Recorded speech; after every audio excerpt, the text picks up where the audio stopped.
आणि या सत्संगामध्ये आपण सगळेजण उपस्थित आहात. आपण सगळेजण बहुश्रुत आहात. परमपूज्य पाटील महाराज आणि त्यांनी आपल्या सर्वांना एक प्रबोधन केलेलं आहे. त्यामुळे सगळ्यांचीच एक विचाराची पातळी जी आहे ती काय झालेली आहे, विस्तारलेली आहे.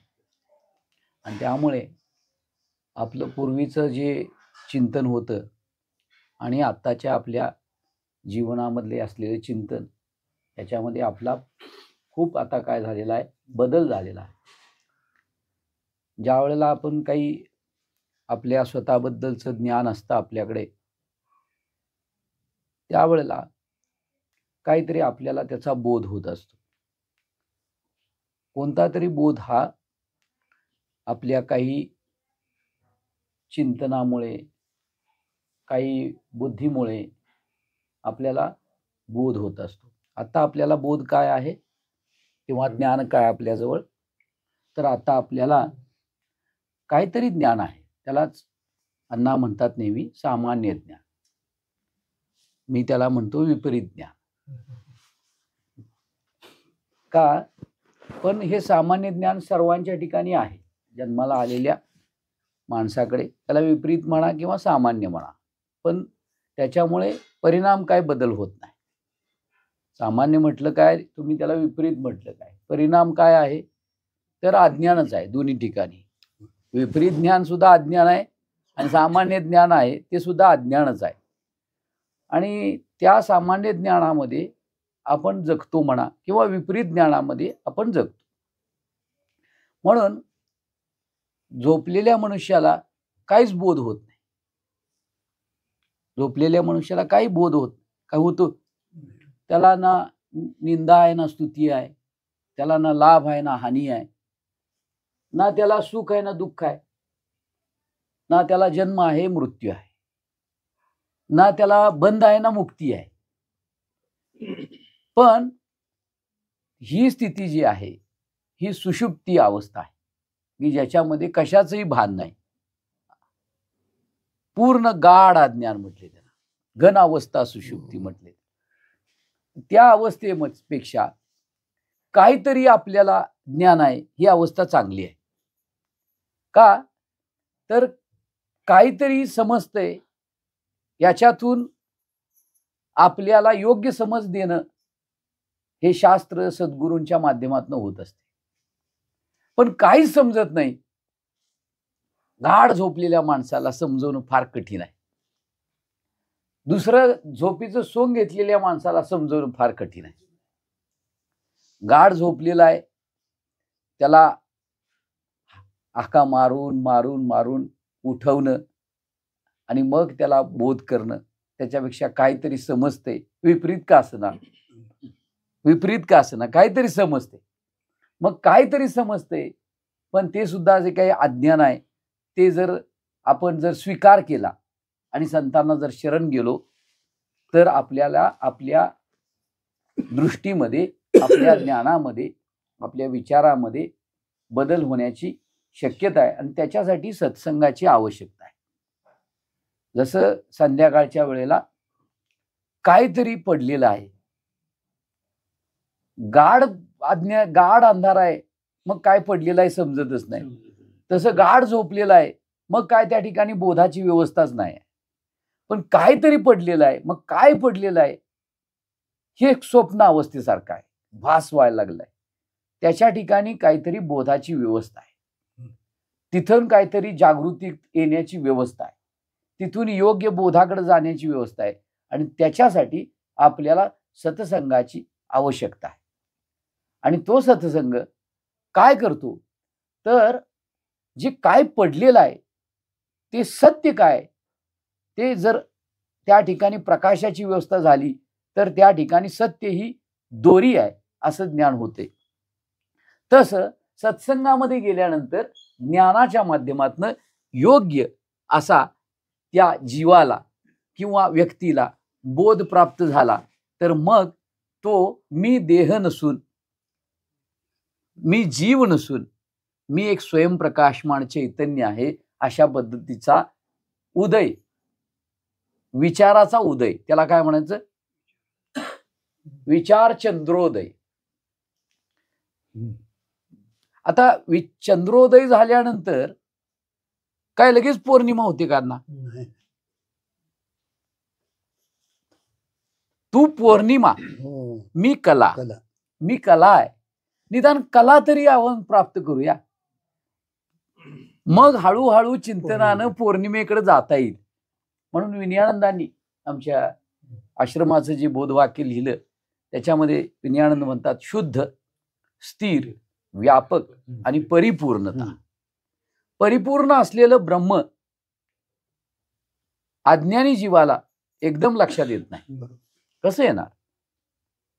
ज्याला काहीच कळत नाही आहे त्याला मी ब्रह्म आहे, मी परिपूर्ण आहे, माझ्यामध्ये काही न्यूनता नाही, माझ्यामध्ये जन्ममृत्यू नाही, माझ्यामध्ये संसार नाही, माझ्यामध्ये कोणतेही निंदास्तुती नाही, माझ्या ठिकाणी कर्ते भोगतेपणा नाही, हे मी अक्षय आहे, मी अमर आहे, मी अजर आहे, मी अनादी आहे, मी अनंत आहे, मी व्यापक आहे, मी आधार पण आहे, मी अधेय पण आहे, माझ्या ठिकाणी आनंद ना निरानंद, माझ्याकडे एकपणा पण नाही, विविधपणा नाही, मी एकच आहे सर्वत्र व्यापून. हा बोध ठसणं कितीतरी अवघड आहे, काय खेळ नाही आहे. बरोबर आहे. अनंत जन्माची साधना आहे.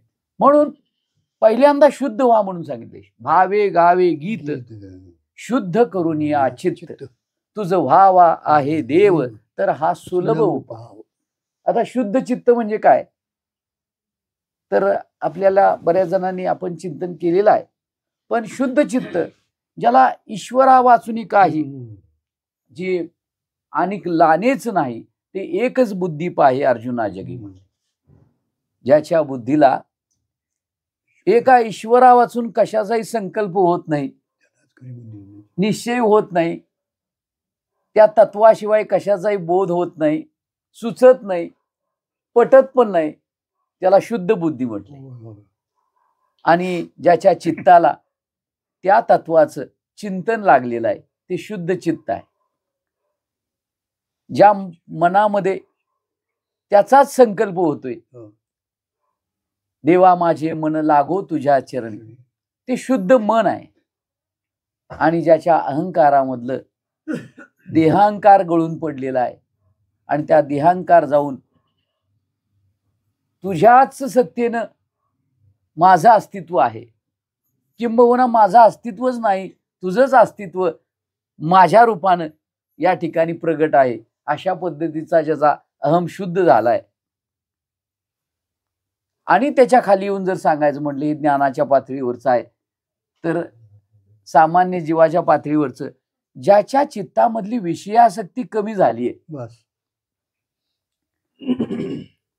आणि विषयासक्ती कमी होण्यासाठी विषय नश्वर आहेत, मिथ्या आहेत, भासमान आहेत, मृगजला समान आहेत, स्वप्नवत आहेत. आता त्या विषयांची व्याप्ती विठ्ठलराव, त्या विषयांची व्याप्ती तुम्ही त्या विषयाची व्याप्ती पूर्ण संसार आहे, दृश्यमान संसार. विषय शब्द स्पर्श रूप रस गंध हा विषय नाही, तर दृश्य हे सर्व विषय आहे. तो देखिया संसारा जाणीची अनित्यता, मग वैराग्य दवडता पाठीला. खरं आमच्या अंतकरणाला हे दृश्य असलेलं अनित्य आहे असं कधी वाटते, मी एक नित्य आहे असं कधी वाटते. उलट आम्हाला दृश्य नित्य आहे असं वाटते आणि मी मरायला लागलोय असं वाटते. संसार, मी देवाला विनंती करतोय संसाराचं रक्षण कर, त्याचं रक्षण देव भी करू शकत नाही, असं संसाराचं स्वरूप आहे. माझ्या माग माझ्या मुलांना सांभाळ, माझ्या मुलाबाळांना सांभाळ, माझा संसार सांभाळ, आणि ही चित्वर भक्ती आवडते देवा. संकल्पावी माया संसाराची. संसार मायामय आहे. मायामय या शब्दाचाच अर्थ आहे जो नसून दिसतो. जसा रज्जूवर सर्प नसून दिसतो, अध्यस्त आहे, तसं संसार मुळात अध्यस्त आहे. अध्यस्त शब्दाचा अर्थच असा होतो जो त्रिकाला बाधित नाही, जो पूर्वी नव्हता, मध्ये नाही, नंतर नाही, मध्ये नुसता दिसतोय, प्रतीतीला येतोय, भासमान आहे. किती त्याला शब्द संतांनी वापरल्यात. प्रतीती मात्र आहे, स्वप्नवत आहे, मृगजला समान आहे, अनेक शब्द. पण एवढे वापरून सुद्धा आम्हाला तो प्रतीतीला येणारा संसार सत्य वाटतोय. ह्याचं काय? आणि जो सत्य आहे त्याला 3 वेळा सांगून सुद्धा सत्य तू सत्य तू सत्य तू विठ्ठला कागा धावला जगदा भास. जगदाकार एका ठिकाणी म्हटले, जगदा भास म्हणले.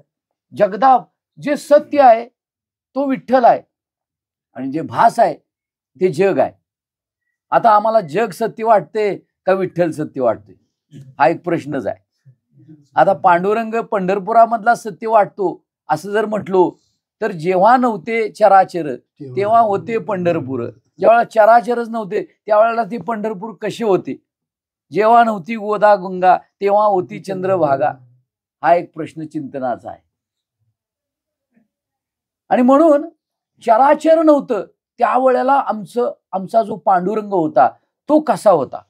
जो निर्गुण, निराकार, निराभास आणि त्याचंच अस्तित्व जगत रूपानं या ठिकाणी नटलेलं आहे. या बोधापर्यंत आम्हाला यायचं आहे. म्हणजे निद्रिस्त माणसाला उठवून त्याला जागे करून, उठा पांडुरंगा आता दर्शन द्या सकळा, झाला अरुणोदय सरली निद्रेची वेळा. खरी सरली निद्रेची वेळा आमची.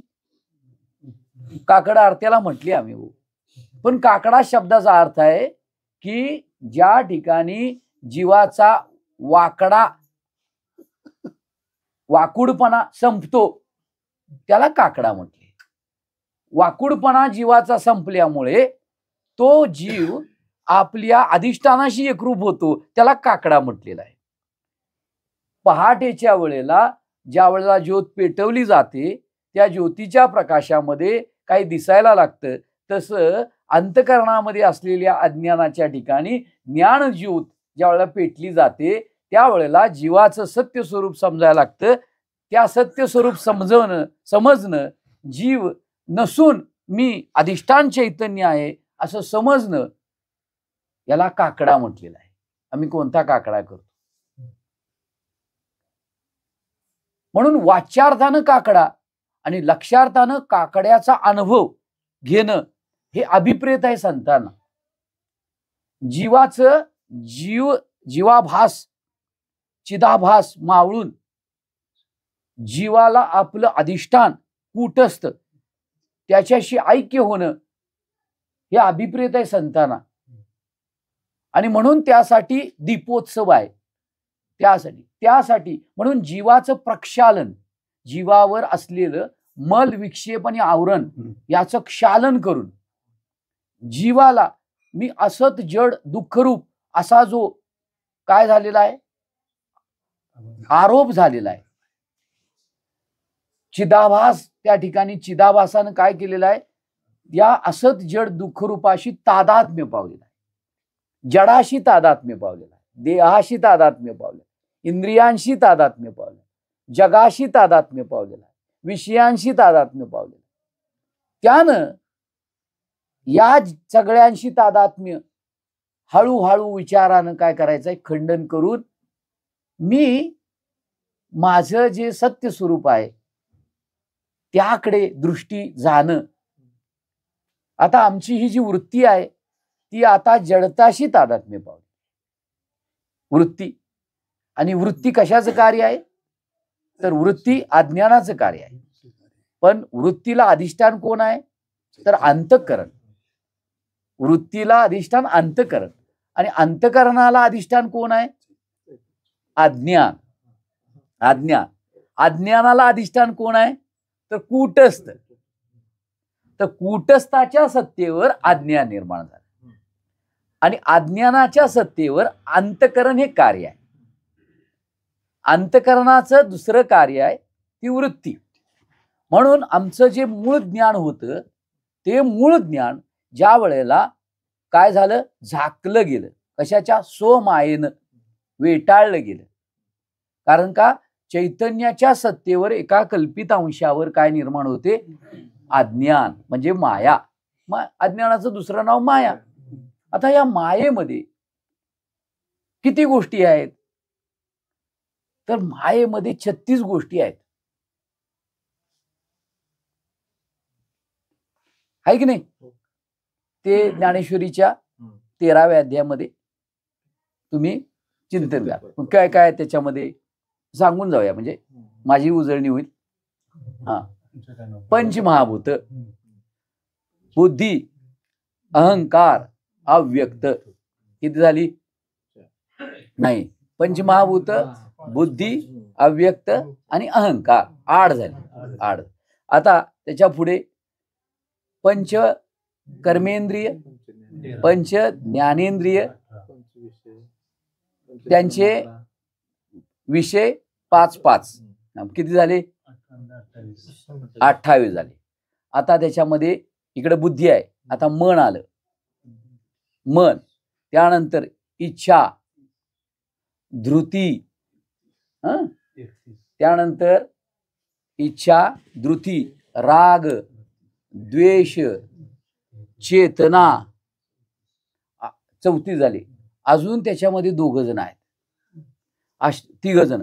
अशी 36 तत्वांचं हे प्रकृतीचं स्वरूप आहे. किती तत्वांचं?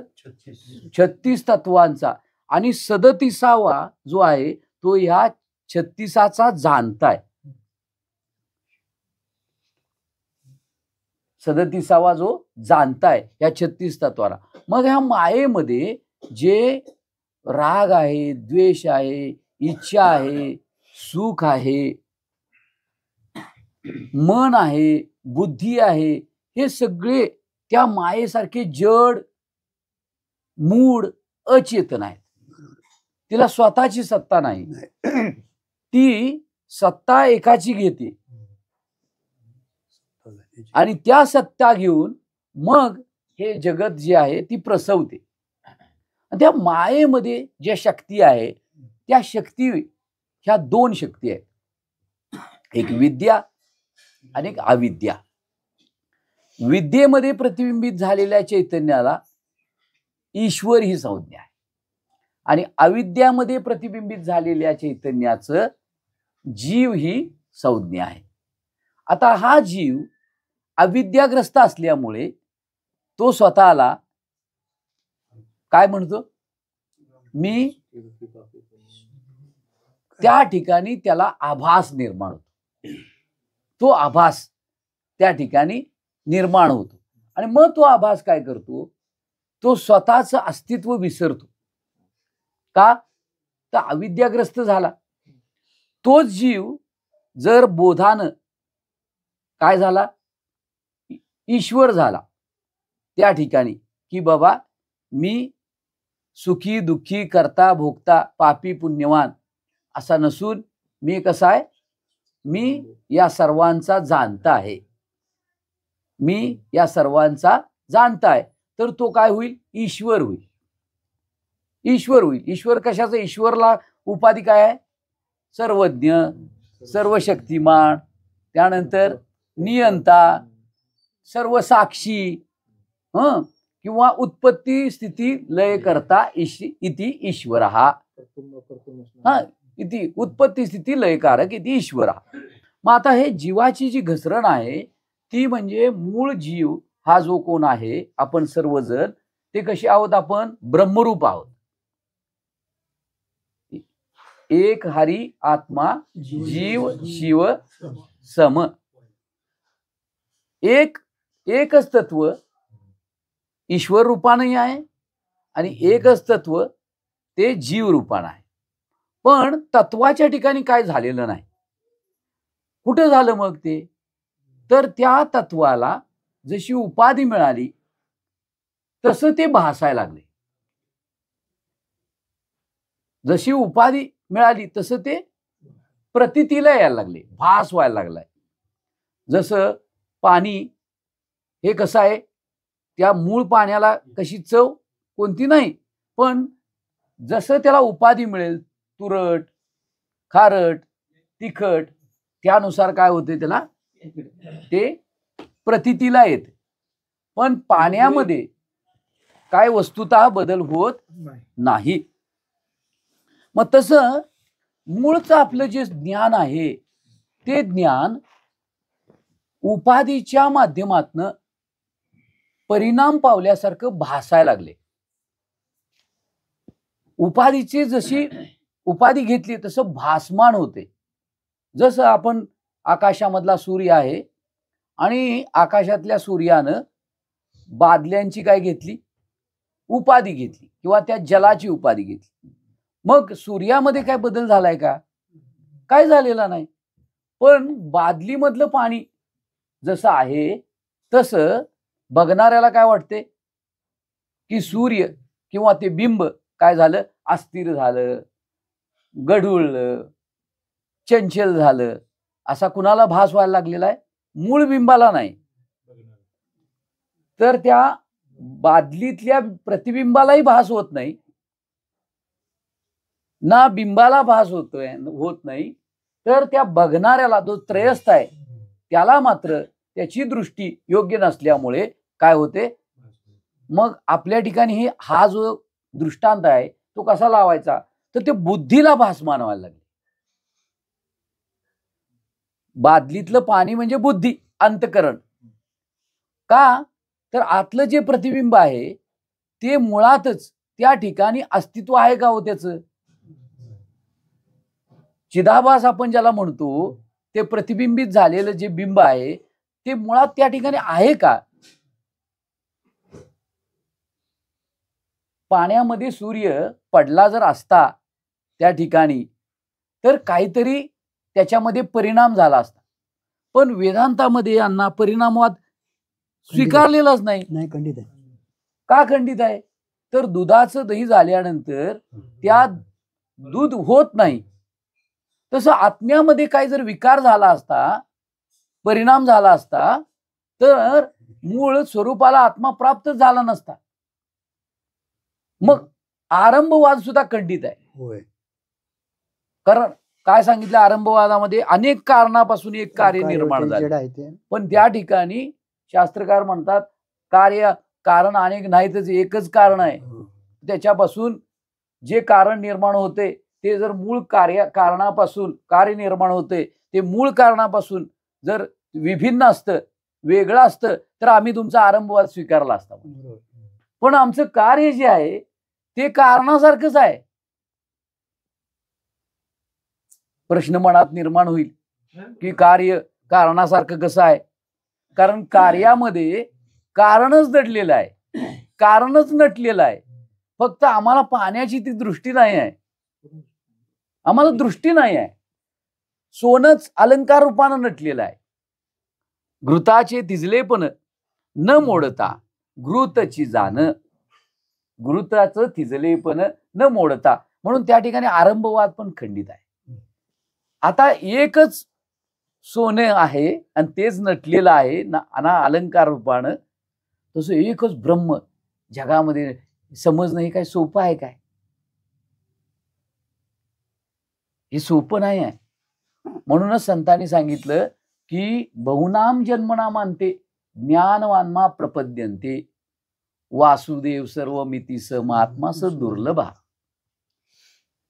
अनेक जन्माचं आपल्याजवळ जर गाठोडं असलं, तर सेवा असेल, साधना असेल, चिंतन असेल, तर खूप कष्ट केल्यानंतर आपल्याला ती स्थिती गाठ पडणार आहे.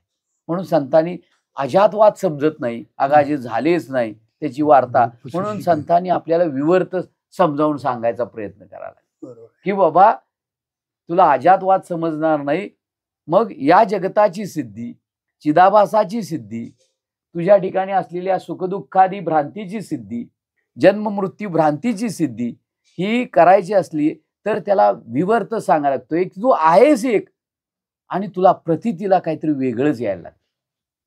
आता सुद्धा आपण इथे बसलोय, प्रत्येकाला वेगवेगळी भिन्न भिन्न प्रतीती आहे. आपला अहंग, आपलं जीवपणा सगळ्यांचा एकसारखा असताना सुद्धा त्या जीवानं जी उपाधी घेतलेली आहे ते अंतःकरण, आणि त्या अंतःकरणाच्या ठिकाणी जे संस्कार आहेत ते प्रत्येकाची भिन्न आहेत. त्यामुळे मी माझा आबा देसाई सोडायला तयारच नाही. यांना किती मला सांगितलं मी विठ्ठल आहे, मला पटेल का हो? मी विठ्ठल पाटील आहे कावण्यातला, मला पटेल काय? नाही पटणार. तसं आता मी जसं या व्यावहारिक सत्तेमधलं नाव सुद्धा खोटं आहे, हे अनित्य आहे, हे सोडायला अण्णा तयार नाही. व्यावहारिक सत्तेतलं बरोबर आहे. व्यावहारिक 3 सत्ता ज्या सांगितल्या त्यातल्या साधकानं पारमार्थिक सत्तेमध्ये नित्य असावं, प्रातिभाषिक मिथ्या आहे समजून घ्यावं, आणि व्यावहारिक जे आहे ते व्यवहारापुरतं त्याच्यामध्ये राहावं. आता आमचं काय आहे, आमचं व्यवहार आता सत्य आहे. 2 सत्ता तशा मानल्या, एक प्रातिभाषिक त्याच्यामध्येच व्यवहार आहे, कारण व्यवहार सुद्धा प्रातिभाषिक सत्तेतला आहे, आणि एक पारमार्थिक. मग पारमार्थिक सत्तेमध्ये काही झालेलंच नाही, पण हा जो काही ही गोळी जी आहे किंवा हे औषध आहे ते आता आम्हाला चालतंय काय? काय झालेच नाही. मी कावण्याला आलो, कावण्यावरनं परत गेलो, निगव्याला आलो, निगव्यावरनं परत गेलो, मी बोललो, मी ऐकलं, मी काही सांगितलं, मी दिवसभर काम केलं, हे सगळं मिथ्या आहे.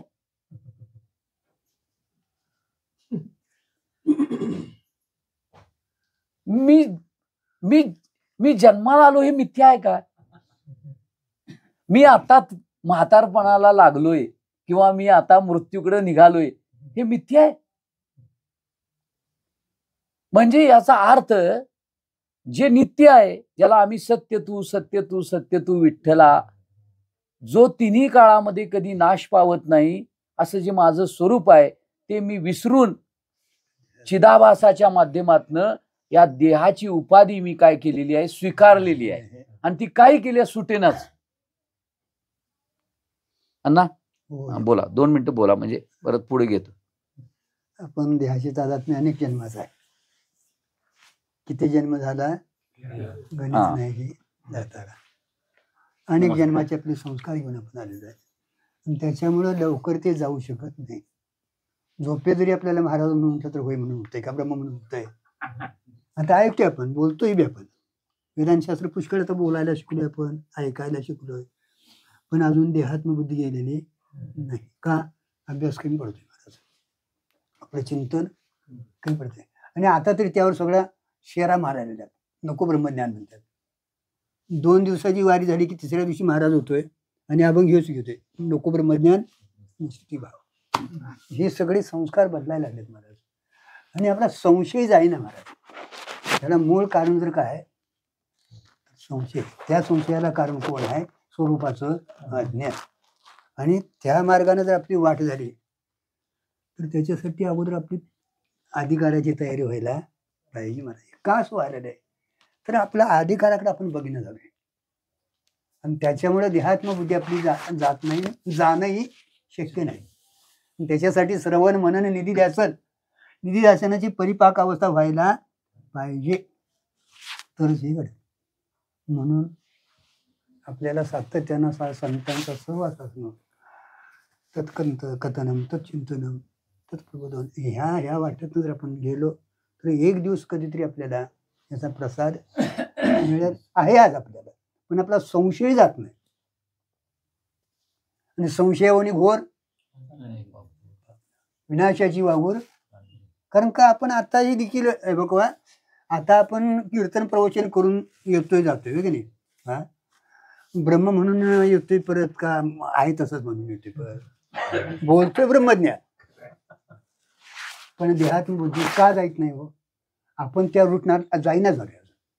निदान महाराजांचं तरी एवढं असं व्हायला पाहिजे बाबा, त्या रूटनं आपल्याला जायला. आणि आता सांगणारी माणसाशी निघून गेले जातात, त्या अडचण आहे. आता तरी मोठी ठोकात टाकणारी माणसं आता गेलीत महाराज. आमच्यासारख्याचं कोण ऐकतं दादा? आणि याच्यामुळे हे संस्कारही कमी पडतात. आणि त्याच्याही पुढे दादा आपला अभ्यास कमी पडतोय. आपला अभ्यास परमार्थ आपण जे आता करतोय ते मला कुठंतरी यातून सुटायचं आहे हे म्हणून करताव का महाराज व्हायचं म्हणून? काय अधिक ते डबल ग्रॅज्युएट झाले. हे अगोदर एक विशेषण लागले पाठीमागं आणि हे डबल विशेषण आहे. महाराज हे डबल विशेषण आहे. भ्रमातला भ्रम आहे तो. दोरीवर सर्प भासला, सर्पावर माळा भासली, माळावर दंड भासला, दंडावर भूरेषा भासली, कवा सुटायचं म्हणता? सुटणं शक्य नाही. म्हणून असा विचार करणं अत्यंतिक गरजेचं. सगळ्या ह्या आता त्याच्यासाठीच मग इथं आभासाच्या 7 अवस्था सांगितल्या आता सांगतील आता हळूहळू. पण इथं हे हा जो घोटाळा झालाय परमार्थ करत असतानाच त्या रूटनं आपण जाणं अत्यंतिक गरजेचं आहे. हा हेतू धरून जर गेलो आपण तर आज मुक्तच आहे. मुक्त होता परी बळे झाला बद घेऊन या छंद. पण बळनं बद झालो हेच आम्हाला कळणं झालंय महाराज. असं महाराज त्याला कारण आपला अभ्यास कमी पडतोय. होणं गरजेचं आहे.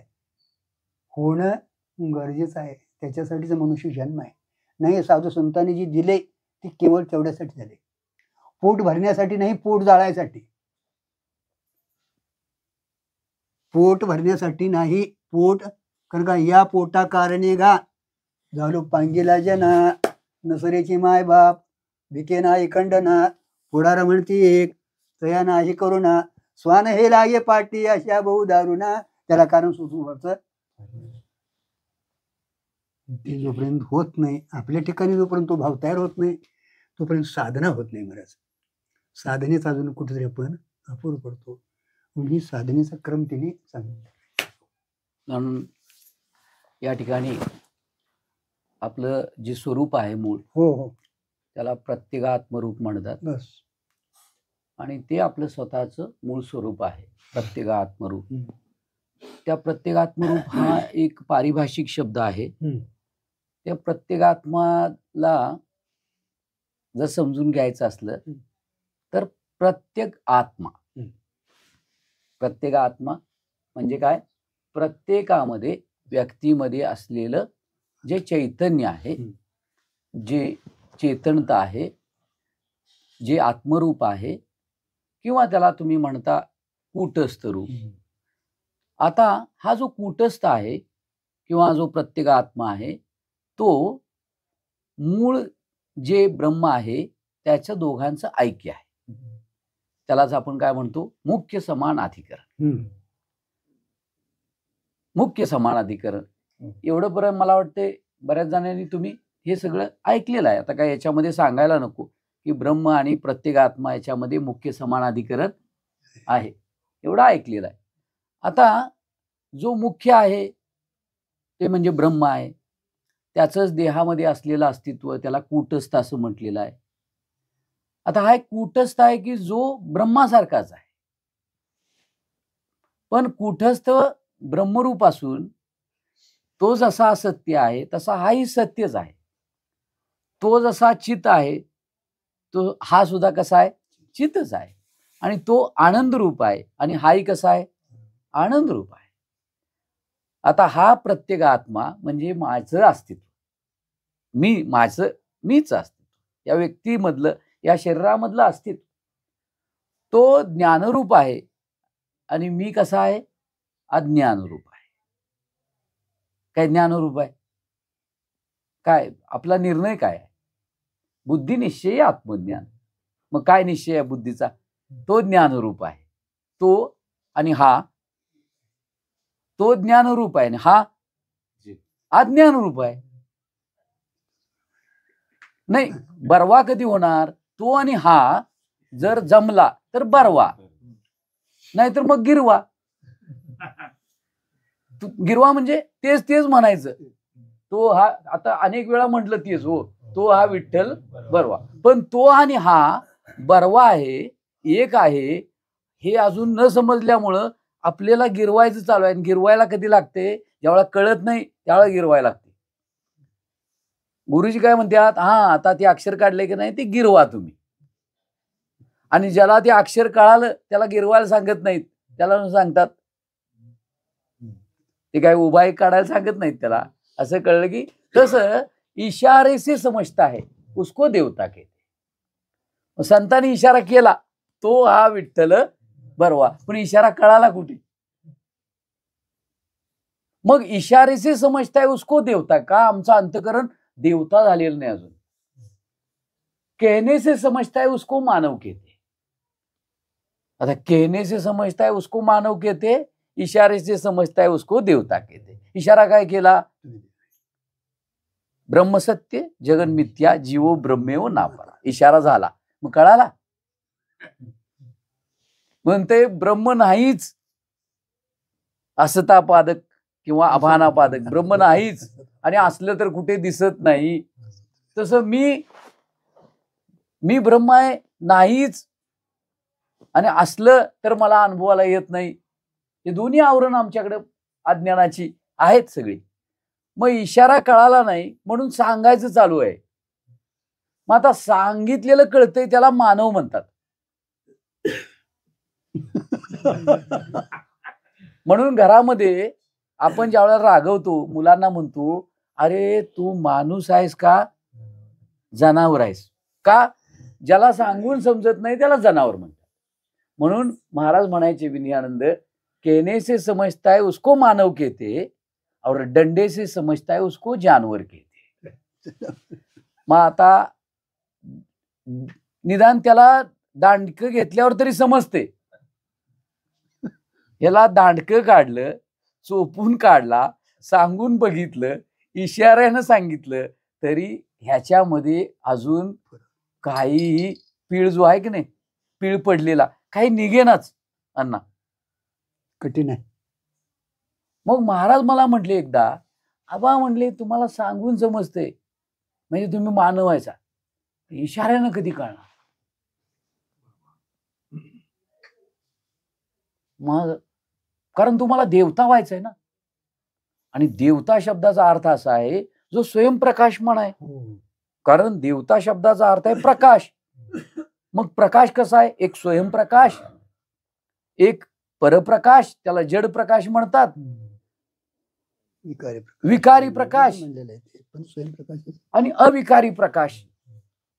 मग आम्ही याच्यामध्ये आता कुठल्या म्हणजे स्वयंप्रकाशमान आहोत आपण, पण त्या स्वयंप्रकाशमान असलेल्या स्थितीला आम्ही गमावून बसलोय. खरं गमावून बसलेलो नाही, फक्त गमावून बसलोय असं फक्त आम्हाला आता भ्रम झालेला आहे, भ्रम झालाय. कारण का मी ब्रह्म आहे, मी ब्रह्म नाही असं वाटणं याचंच नाव अज्ञान आहे. मी ब्रह्म आहे पण नाही असं वाटणं याचंच नाव काय? अज्ञान आहे. आणि म्हणून ते आमचं जे मूळ ज्ञान आहे ते मूळ ज्ञान ज्या वेळेला त्या अंतकरणाच्या ठिकाणी, म्हणजे जसं ते बिंब ज्या वेळेला त्या बादलीमधल्या पाण्याशी ज्या वेळेला संयोग झालं, खरं झालेलं नाही पण आता परिणाम दिसायला लागलाय, रडायला लागलेली आहेत, मला सोडवा म्हणायला लागलेले आहेत. जसा तो वृक्षस्थ पुरुष आहे, तो कसा बसलेला आहे? तो वृक्षस्थ पुरुष हा झाडावर निवांत आहे, काय त्याच्यामध्ये काही झालेलं नाही, तो निवांत आहे, सुखरूप आहे. पण त्यानं काय कोणा असतो खाली जात असणाऱ्या, वाहत असणाऱ्या नदीमध्ये बघितलं, पाण्यामध्ये, आणि त्याला मी पडलेलो आहे असं काय झालं? त्याला भ्रम झाला. आता ते स्वतःला विसरल्यामुळे आणि प्रतिबिंबाला सत्य मानल्यामुळे मी वाहत चाललेलो आहे, मी पाण्यात पडलेलो आहे, मी गटांगळ्या खात आहे, मला कुणीतरी काढलं पाहिजे, वाचवलं पाहिजे, अशा पद्धतीचं त्याच्या ठिकाणी काय व्हायला लागले? सगळे कल्पना निर्माण व्हायला लागली त्याच्या. तसं आता हा सुद्धा आपलं स्वतःच प्रत्येगात्मरूप जे आहे, जे मूळ ब्रह्मरूपाशी एकरूप आहे, मूळ ब्रह्मासारखं आम्ही निर्विकार आहोत, मूळ ब्रह्मासारखं आम्ही निर्लेप आहोत, मूळ ब्रह्मासारखं आम्ही निस्संग आहोत. म्हणून त्याला सत्यम ज्ञानम अनंतम, त्याचं सत्य स्वरूप आहे, माझंही सत्य स्वरूप आहे, त्याचंही ज्ञान स्वरूप आहे, माझंही ज्ञान स्वरूप आहे. त्याचंही अनंत रूप आहे, माझंही अनंत रूप आहे. पण हे फार मोठं तत्वज्ञान झालं, फार म्हणजे एकदम टोकाचं झालं.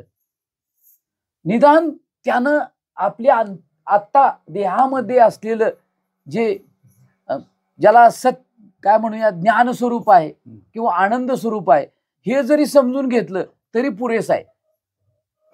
मग त्यानंच मीच कसा या ठिकाणी सर्वत्र व्यापक आहे, हा पुढचा प्रवास आहे.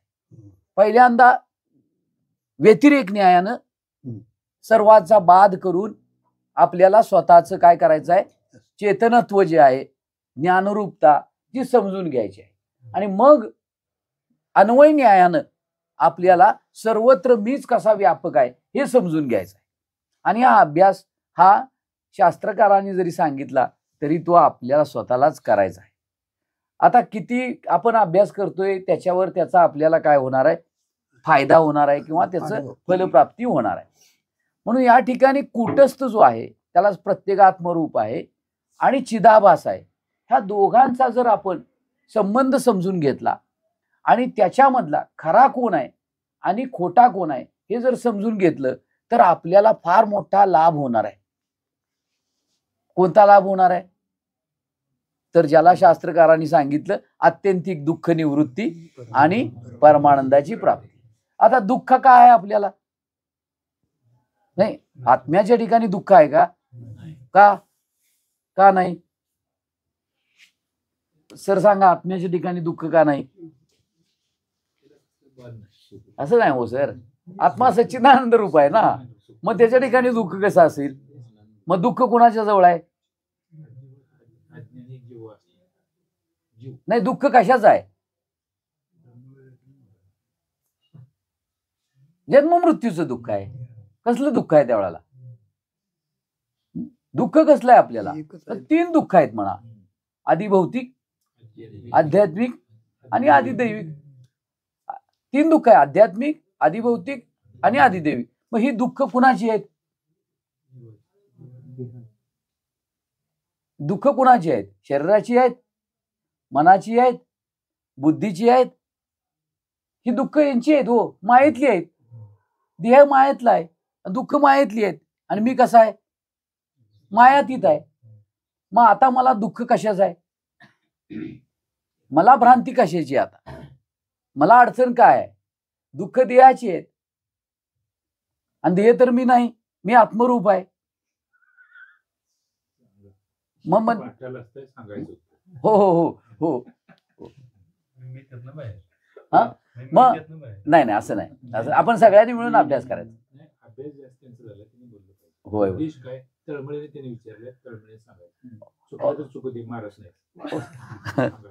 असं नाही सर, चिंतन करूया, चिंतन करूया आपलं. हे मला काय माहितीये का, हा विचार आहे ना, हा विचार येणं किंवा त्याच्यावर चिंतन करणं अवघड आहे.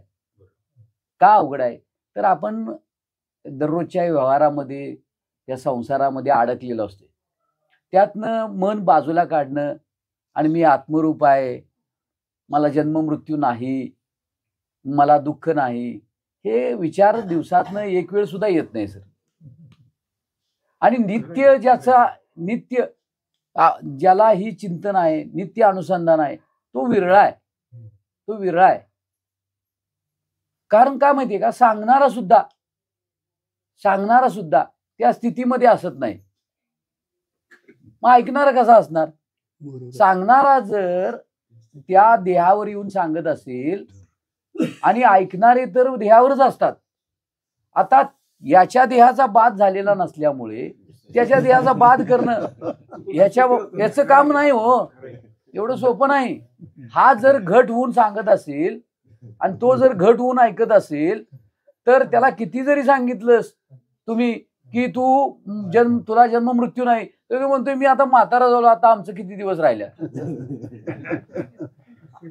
आणि कीर्तन तर सुरू काय, कीर्तन कशाचं कीर्तन आणा की ह्याच्यावरच चिंतन असते हो. सत्यम ज्ञानम अनंतम गगनाची प्रावरण, नाही रूप गुण वर्ण येथे तो हा श्रीहरी पाहिला डोळेवरी, पाहता पाने सुरे सारुनिया, ज्ञानदेव म्हणे ज्योतीची त्रिमूर्ती विठेवर. हे कीर्तन ऐकलेलं असते, जो निर्गुण निराभास त्याच्यावर ऐकलेलं असते. मी न करी रे संग नाही रे रिसंग अनिश्चळ लागून येदी छंद ममतेचा, या नाव हा द्वैत खरे.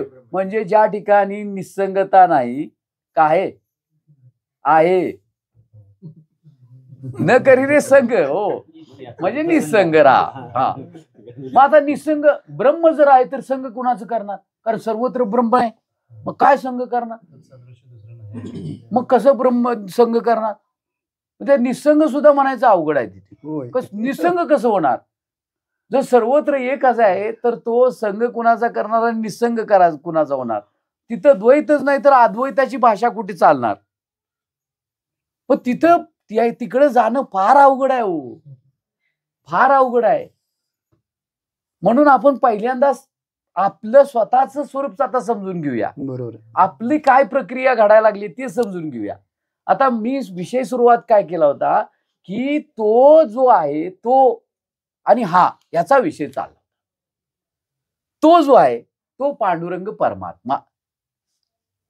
आता तो सर्वत्र आहे असं आपल्याला कधी कळालं? आता नाही, तोच तुमच्यात आहे, तोच एखाद्या वस्तूमध्ये आहे, तोच नदीमध्ये आहे, तोच पर्वतामध्ये आहे, तोच वृक्षामध्ये आहे, तोच आहे ना? का ते पण आपलं निश्चय नाही? मग तोच ऊसामध्ये आहे असं कधी वेळा वाटलं? तोच सर्वत्र आहे ना. त्याला अण्णा संस्कृतमध्ये काय म्हणतात?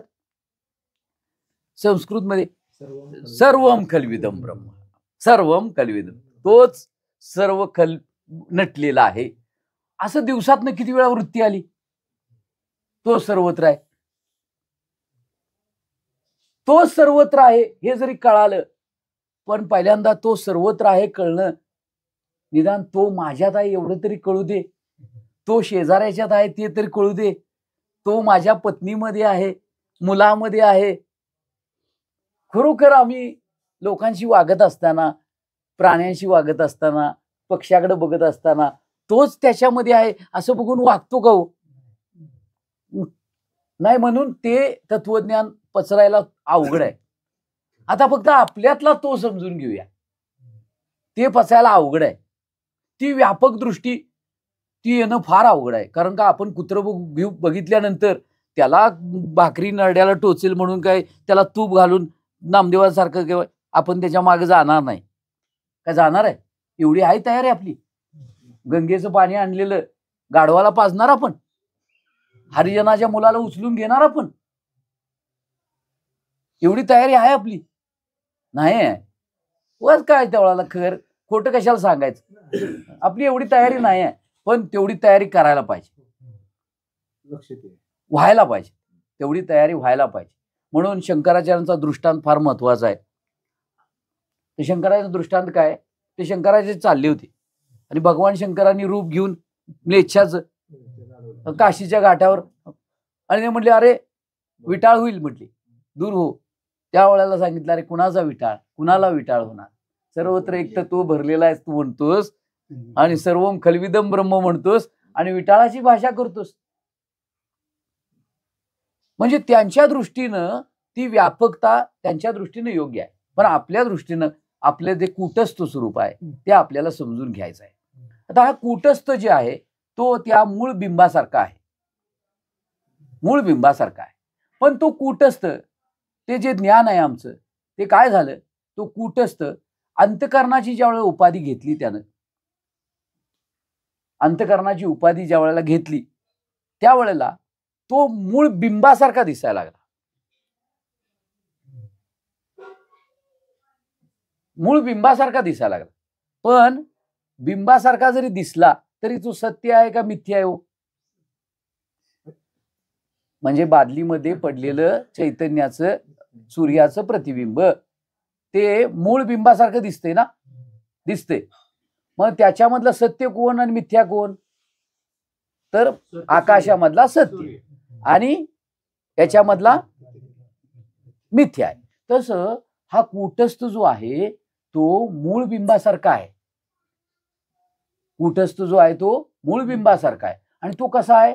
तर तो निसंग आहे, निर्विकार आहे, व्यापक आहे, निराकार आहे, आनंद रूप आहे आणि तो सर्वत्र आहे. पण ज्या वेळेला त्या उपाधीचा स्वीकार करतो तो, त्यावेळेला त्या उपाधीचे गुणधर्म त्याच्यावर आरोपित झाल्यासारखे होतात.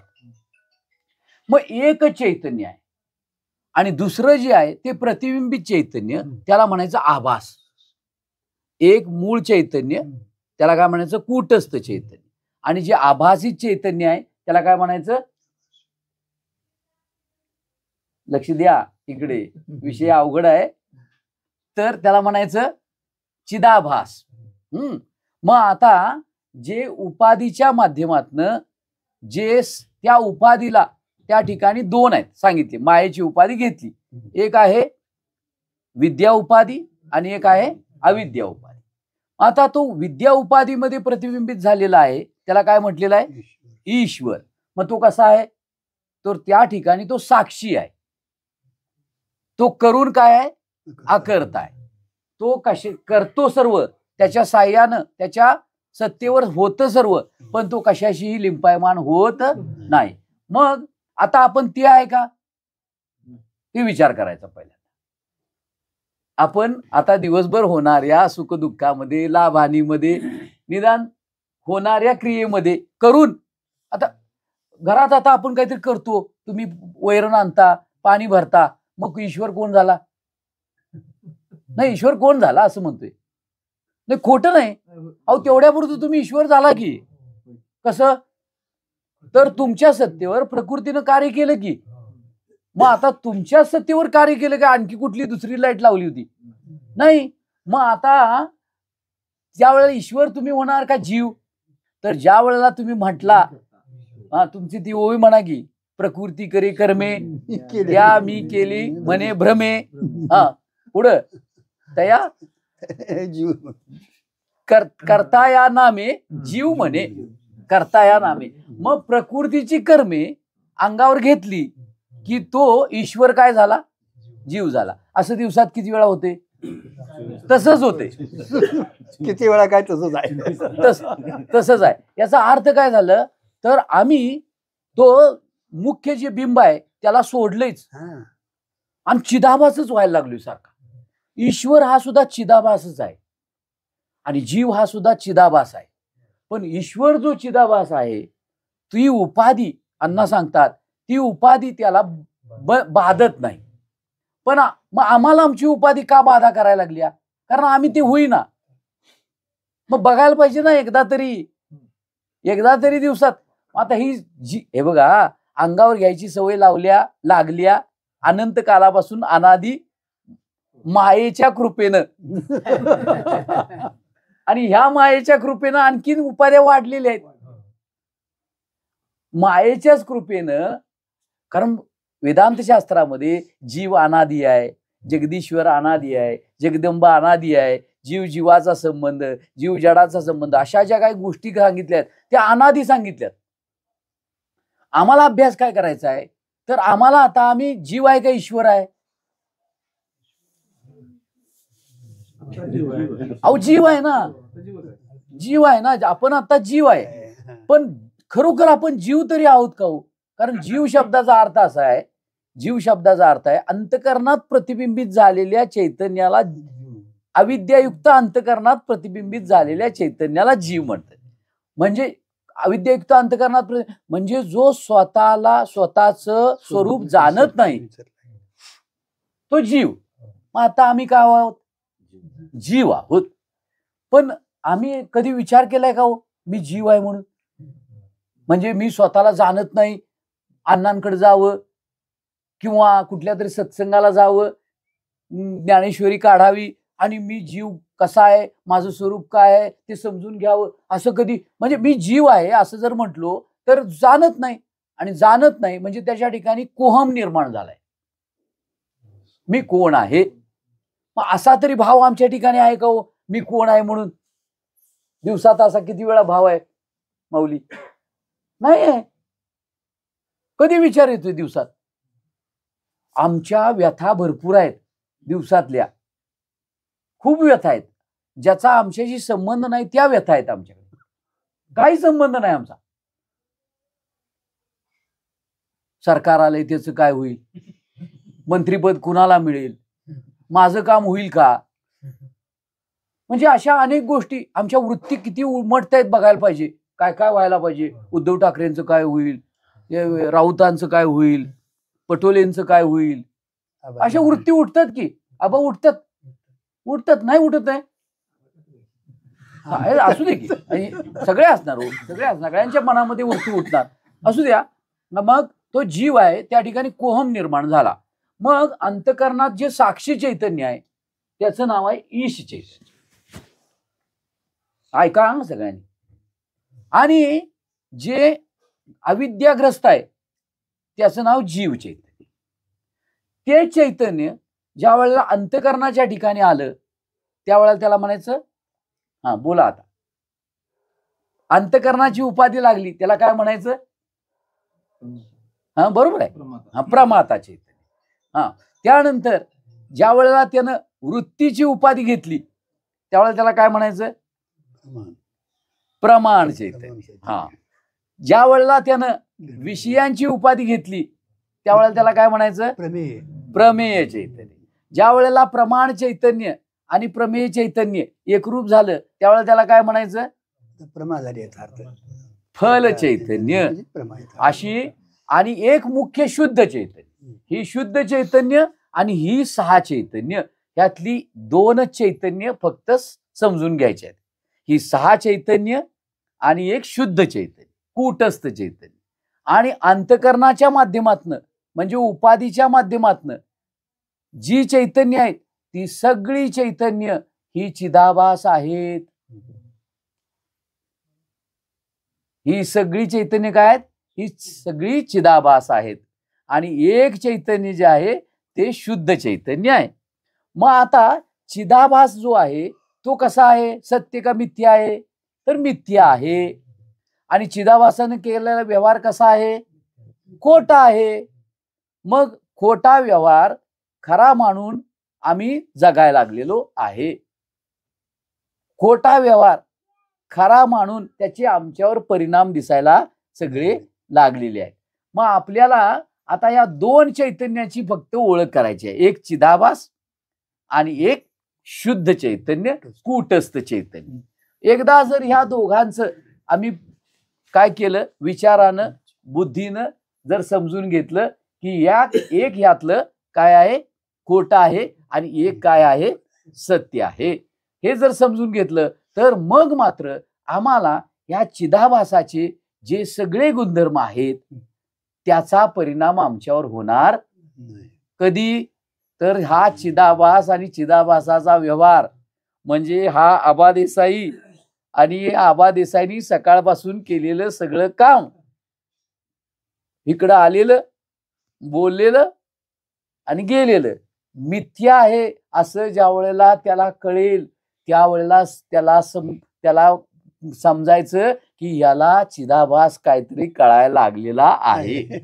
नाहीतर हा जर म्हटला मी आलो, मी बोललो, मी गेलो, मी जेवलो, आपल्याला चिदाभासाने जेवलेलं खरं का खोटं, बासुंदी, आम्रखंड, भजी. मग शुद्ध चैतन्य आता बघा, कूटस्थ चैतन्य म्हणजे त्याचं जे ज्ञान आहे ते ज्ञान काय आहे, ज्ञान आपलं तर मी सच्चिदानंद रूप आहे. हे ज्ञान अंतःकरणाच्या ठिकाणी आल्यानंतर अज्ञानग्रस्त ज्यावेळेला होतं त्यावेळेला ते प्रमाता होतं. आणि ते प्रमाता झालं की मग प्रमाता,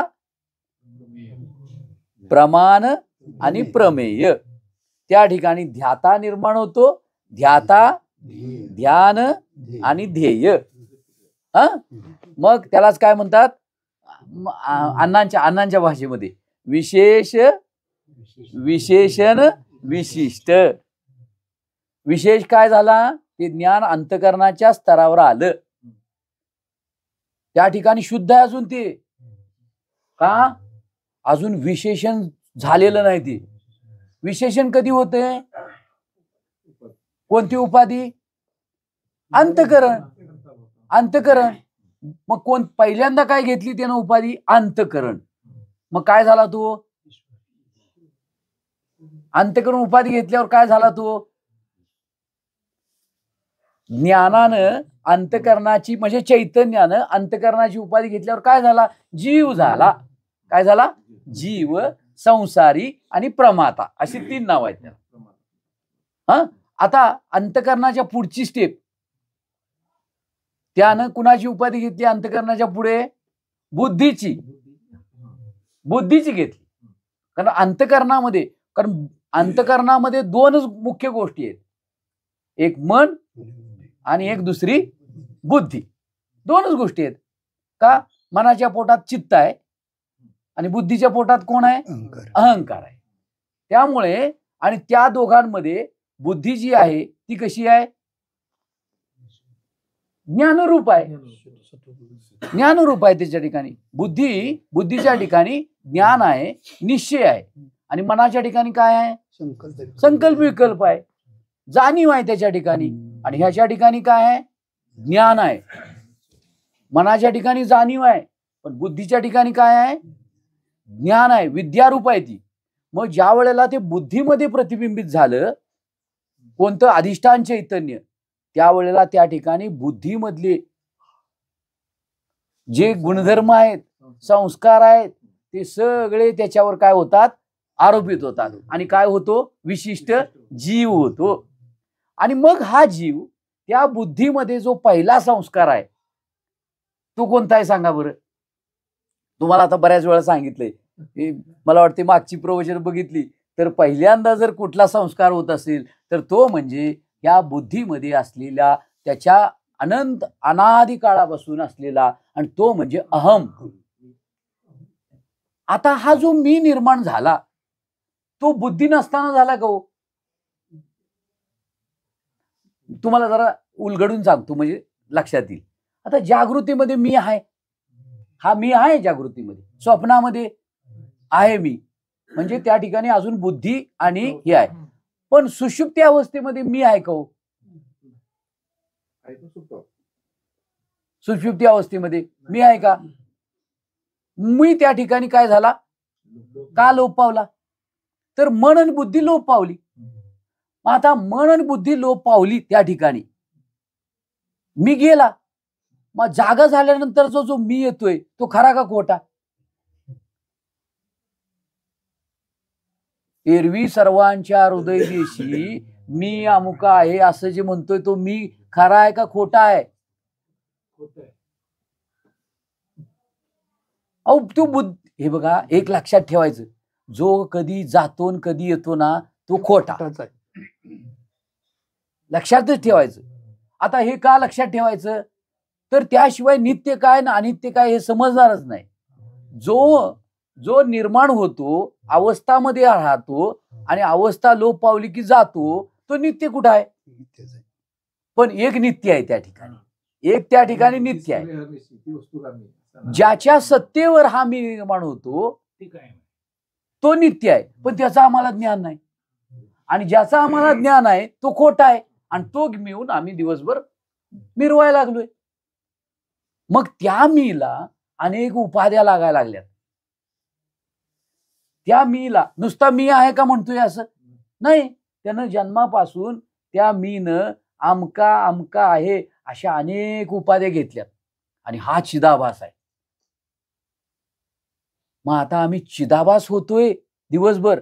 बर, आता हा चिदाभासाचा अभ्यास आपण जागृतीत करणार का स्वप्नात? कधी करणार अभ्यास? स्वप्नात अभ्यास करणार. स्वप्नामध्ये जर आपला मृत्यू झालाय असं समजा, किंवा आपल्याला कोणतरी मारायला लागले, तर त्या ठिकाणी आपल्याला त्या मारापासून किंवा मृत्यूपासून वाचवण्याची काय व्यवस्था आहे का?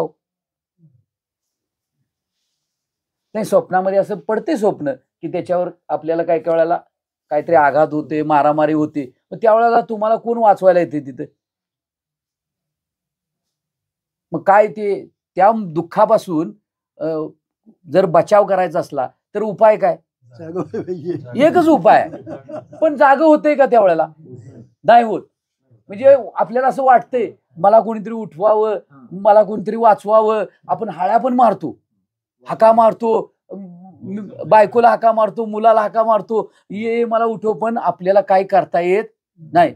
पण स्वप्नातल्या मृत्यूचं भय जाग झाल्यानंतर किती वेळात जाते? क्षणीच. बर, जाग झाल्यानंतर, स्वप्नातनं जाग झाल्यानंतर मृत्यूचं भय जाते का मृत्यूच नाही असं वाटते? काय वाटते? जाग झाल्यानंतर काय वाटते? म्हणजे मृत्यूच नाही असं वाटते का मृत्यूचं भय कोणी तुम्हाला वाचवते? तर नाही, जाग झाल्यानंतर मृत्यूच नाही, मला मृत्यू आहे किंवा मरत होतो हा जो काही स्वप्नकाली भ्रम होता तो जाग झाल्या झाल्या लोप पावतो. म्हणजे जाग होणं, मी मरत नाही याचं स्मरण होणं, हे जागृतीचं लक्षण आहे. आणि मी मरतोय, मला कोणीतरी वाचवायला यायला पाहिजे, हे स्वप्नाचं लक्षण आहे. त्यातला आम्ही कोणत्या लक्षणात आहे आता सध्या? मला कोणीतरी वाचवायला यायला पाहिजे, मी मरायला लागलेलो आहे, गटांगळ्या खायला लागलेलो आहे, मला कोणीतरी वाचवा म्हणून आम्ही पाय धरतो, इकडे जातो, त्या देवाकडे ह्या देवाकडे. पण असं एक जागा आहे की जे जागा झाल्यानंतर आता कुणाची पाय धरायची गरजच नाही. असं जागा आम्ही कधी होणार? म्हणून महाराज एकदा, आदिनाथ महाराज म्हटले, अरे सगळ्यांचा जय करता, आता स्वतःचा जय करा एकदा. सद्गुरुनाथ महाराज की आता तुझा एकदा जय कर. म्हणून वर्तमान काळामध्ये, वर्तमान काळी ज्यानं जाणून घेतलं की अरे मला जन्म मृत्यू नाही, अन्न काय अभंग आहे की त्याला,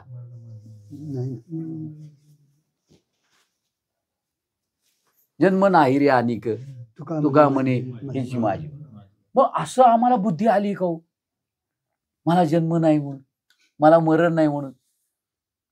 कारण का अण्णा तर म्हणतात काय, मोक्षाची व्याख्या करतात होते, आत्यंतिक दुःख निवृत्ती आणि निर्देशी आनंद प्राप्ती. आता निर्देशी आनंद प्राप्ती जरा दूर ठेवूया, पण दुःख कशाचं आहे? मरणाचं दुःख जास्त आहे. माझं अस्तित्व संपणार, पण आत्मज्ञान झाल्यानंतर मी एक चैतन्य आहे म्हटल्यानंतर मला जन्म मृत्यू नाही, हे जे प्राप्त होते त्याला शोक निवृत्ती म्हटले. इथं आहे ना अण्णा पुढे, शोक निवृत्ती. हा, शोक निवृत्ती. मग आता ही शोक निवृत्ती होणार का नाही? का रडायचंच? मग असं होणार आपल्याला, म्हणजे देह पडल्यानंतर किंवा देह पडायच्या अगोदर वासानी जीर्णाय यथा विहाय, जशी जुनी वस्त्र काढून आपण नवी घालतो. मग आता जुनी वस्त्र मळकटलेली काय हो मावशी, किंवा तुम्ही जुन्या साड्या दुःखानं देताय काय सुखानं देताय? सुखानं देता. मग आता ही जुनी साडी आहे, मग देऊया नाही, द्यायला पाहिजे हे जबरदस्ती झाली. पण ही जुनी साडी, आदिनाथ महाराजांनी परवा उदाहरण दिलं की जसं लोण्यातनं केस निघावा, लोण्यातनं केस निघतोय, मग ते लोणी लागते का हो त्याला? नाही. किंवा एकदा एसटी मध्ये चढताना खांद्यावरचा टॉवेल पडावा, तसं हे देह सोडायची तयारी आहे आमची. का? हा चिदाभास आहे ना, मी देह आहे हा चिदाभास आहे ना, मग सोडायची तयारी आहे?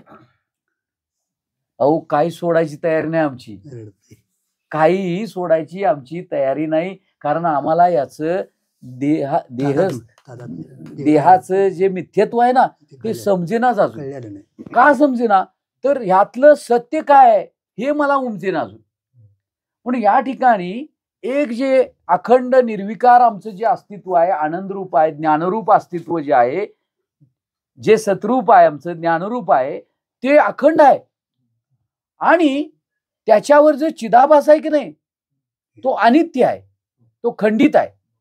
मग याला समजून कसं घ्यायचं? तर त्याला उदाहरण दिलंय की आता समजा तुमच्या घरामध्ये 2 आरसे आहेत, एक सामान्य अस्तित्व आहे आणि चिदाभास, त्याला म्हटले विशेष अस्तित्व. एक सामान्य अस्तित्व, एक विशेष अस्तित्व. मग आता समजा तुमच्या एक टॉर्च घेतली आणि टॉर्चनं त्या काय केलं, त्या फोकस मारला. मग फोकस मारल्यावर काय होणार जरा कल्पना करा. मग फोकस मारलाय, फोकस मारल्यावर काय होणार, त्याच्यावर ते पडणार आणि पडणार मग काय काय होणार, परा होणार. मग पुढे काय होणार, ते भिंतीवर. मग ते भिंतीवर पडल्यानंतर त्या भिंतीवर आता हा बल आहे, ह्या बलाचा प्रकाश सगळीकडे आहे की नाही आहे. मग जसा या बलाचा प्रकाश सर्वत्र आहे तसं त्या चैतन्य जे सामान्य आहे, जे कूटस्थ आहे, तेच ब्रह्म आहे, त्याचा प्रकाश सर्व ठिकाणी आहे. आता जसं फोकस मारल्यानंतर भिंतीवर काय होते, त्याचं कवडसा पडतोय, त्याची झळाळी निर्माण होते. मग त्या झळाळीनं तो जो मुख्य प्रकाश आहे मूळचा तो काय होतोय, दिसत नाही. त्याच्यावर त्याचं काय होते, झळाळी निर्माण होते. म्हणजे मुख्य प्रकाश जो आहे तो त्याच्यामुळे काय होतोय, आच्छादल्यासारखा झाकोळला जातोय. मग आता हे झालं, काय झाला, दृष्टांत झाला. दृष्टांत कळाला ना, काय अडचण आहे.